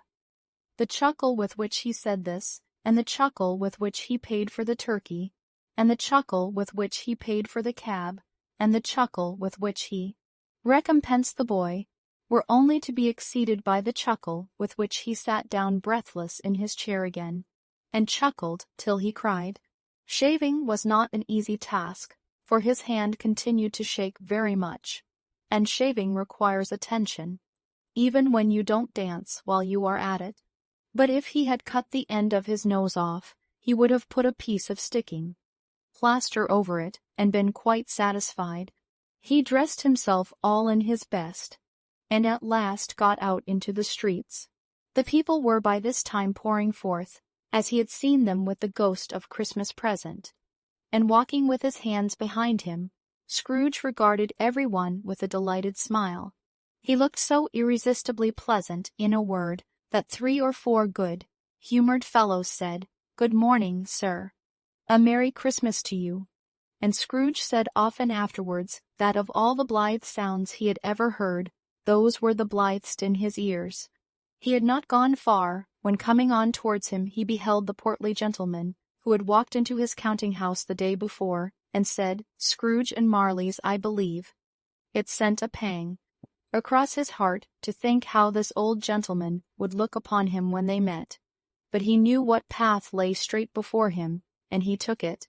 "My dear sir," said Scrooge, quickening his pace and taking the old gentleman by both his hands, "how do you do? I hope you succeeded yesterday. It was very kind of you. A Merry Christmas to you, sir." "Mr. Scrooge." "Yes," said Scrooge, "that is my name, and I fear it may not be pleasant to you. Allow me to ask your pardon, and will you have the goodness," here Scrooge whispered in his ear. "Lord bless me," cried the gentleman, as if his breath were taken away. "My dear Mr. Scrooge, are you serious?" "If you please," said Scrooge. "Not a farthing less, a great many back. Payments are included in it, I assure you. Will you do me that favor?" "My dear sir," said the other, shaking hands with him, "I don't know what to say to such munificence." "Don't say anything, please," retorted Scrooge. "Come and see me." "Will you come and see me?" "I will," cried the old gentleman, and it was clear he meant to do it. "Thank you," said Scrooge. "I am much obliged to you." "I thank you 50 times." "Bless you." He went to church and walked about the streets and watched the people hurrying to and fro, and patted children on the head and questioned beggars and looked down into the kitchens of houses and up to the windows, and found that everything could yield him pleasure. He had never dreamed that any walk, that anything could give him so much happiness. In the afternoon he turned his steps towards his nephew's house. He passed the door a dozen times before he had the courage to go up and knock. But he made a dash and did it. "Is your master at home, my dear?" said Scrooge to the girl. "Nice girl." "Very, yes, sir." "Where is he, my love?" said Scrooge. "He's in the dining room, sir, along with mistress." "I'll show you upstairs, if you please." "Thank you. He knows me," said Scrooge, with his hand already on the dining-room lock. "I'll go in here, my dear." He turned it gently, and sidled his face in, round the door. They were looking at the table, which was spread out in great array, for these young housekeepers are always nervous on such points, and like to see that everything is right. "Fred," said Scrooge, "dear heart alive, how his niece by marriage started." Scrooge had forgotten, for the moment, about her sitting in the corner with the footstool, or he wouldn't have done it on any account. "Why, bless my soul!" cried Fred. "Who's that?" "It's I, your Uncle Scrooge. I have come to dinner. Will you let me in, Fred?" "Let him in." "It is a mercy he didn't shake his arm off. He was at home in 5 minutes. Nothing could be heartier." His niece looked just the same. So did Topper when he came. So did the plump sister when she came. So did every one when they came. Wonderful party, wonderful games, wonderful unanimity, wonderful happiness. But he was early at the office next morning. Oh, he was early there. If he could only be there first and catch Bob Cratchit coming late. That was the thing he had set his heart upon. And he did it. Yes, he did. The clock struck 9. No Bob. 1/4 past. No Bob. He was full 18 minutes and a half behind his time. Scrooge sat with his door wide open, that he might see him come into the tank. His hat was off before he opened the door. His comforter, too. He was on his stool in a jiffy, driving away with his pen, as if he were trying to overtake 9 o'clock. "Hallo!" growled Scrooge in his accustomed voice, as near as he could feign it. "What do you mean by coming here at this time of day?" "I am very sorry, sir," said Bob. "I am behind my time." "You are," repeated Scrooge. "Yes, I think you are. Step this way, sir, if you please." "It's only once a year, sir," pleaded Bob, appearing from the tank. "It shall not be repeated. I was making rather merry yesterday, sir." "Now, I'll tell you what, my friend," said Scrooge. "I am not going to stand this sort of thing any longer. And therefore, he continued, leaping from his stool, and giving Bob such a dig in the waistcoat that he staggered back into the tank again. And therefore I am about to raise your salary. Bob trembled and got a little nearer to the ruler. He had a momentary idea of knocking Scrooge down with it, holding him, and calling to the people in the court for help and a straight waistcoat. "A Merry Christmas, Bob," said Scrooge, with an earnestness that could not be mistaken, as he clapped him on the back. "A merrier Christmas, Bob, my good fellow, than I have given you for many a year. I'll raise your salary, and endeavor to assist your struggling family, and we will discuss your affairs this very afternoon, over a Christmas bowl of smoking bishop, Bob. Make up the fires and buy another coal. Scuttle before you dot another I, Bob Cratchit." Scrooge was better than his word. He did it all, and infinitely more. And to Tiny Tim, who did not die, he was a second father. He became as good a friend, as good a master, and as good a man as the good old city knew, or any other good old city, town, or borough in the good old world. Some people laughed to see the alteration in him, but he let them laugh and little heeded them, for he was wise enough to know that nothing ever happened on this globe for good at which some people did not have their fill of laughter in the outset, and knowing that such as these would be blind anyway, he thought it quite as well that they should wrinkle up their eyes in grins, as have the malady in less attractive forms. His own heart laughed, and that was quite enough for him. He had no further intercourse with spirits, but lived upon the total abstinence principle ever afterwards, and it was always said of him that he knew how to keep Christmas well if any man alive possessed the knowledge. May that be truly said of us and all of us. And so, as Tiny Tim observed, God bless us, every one.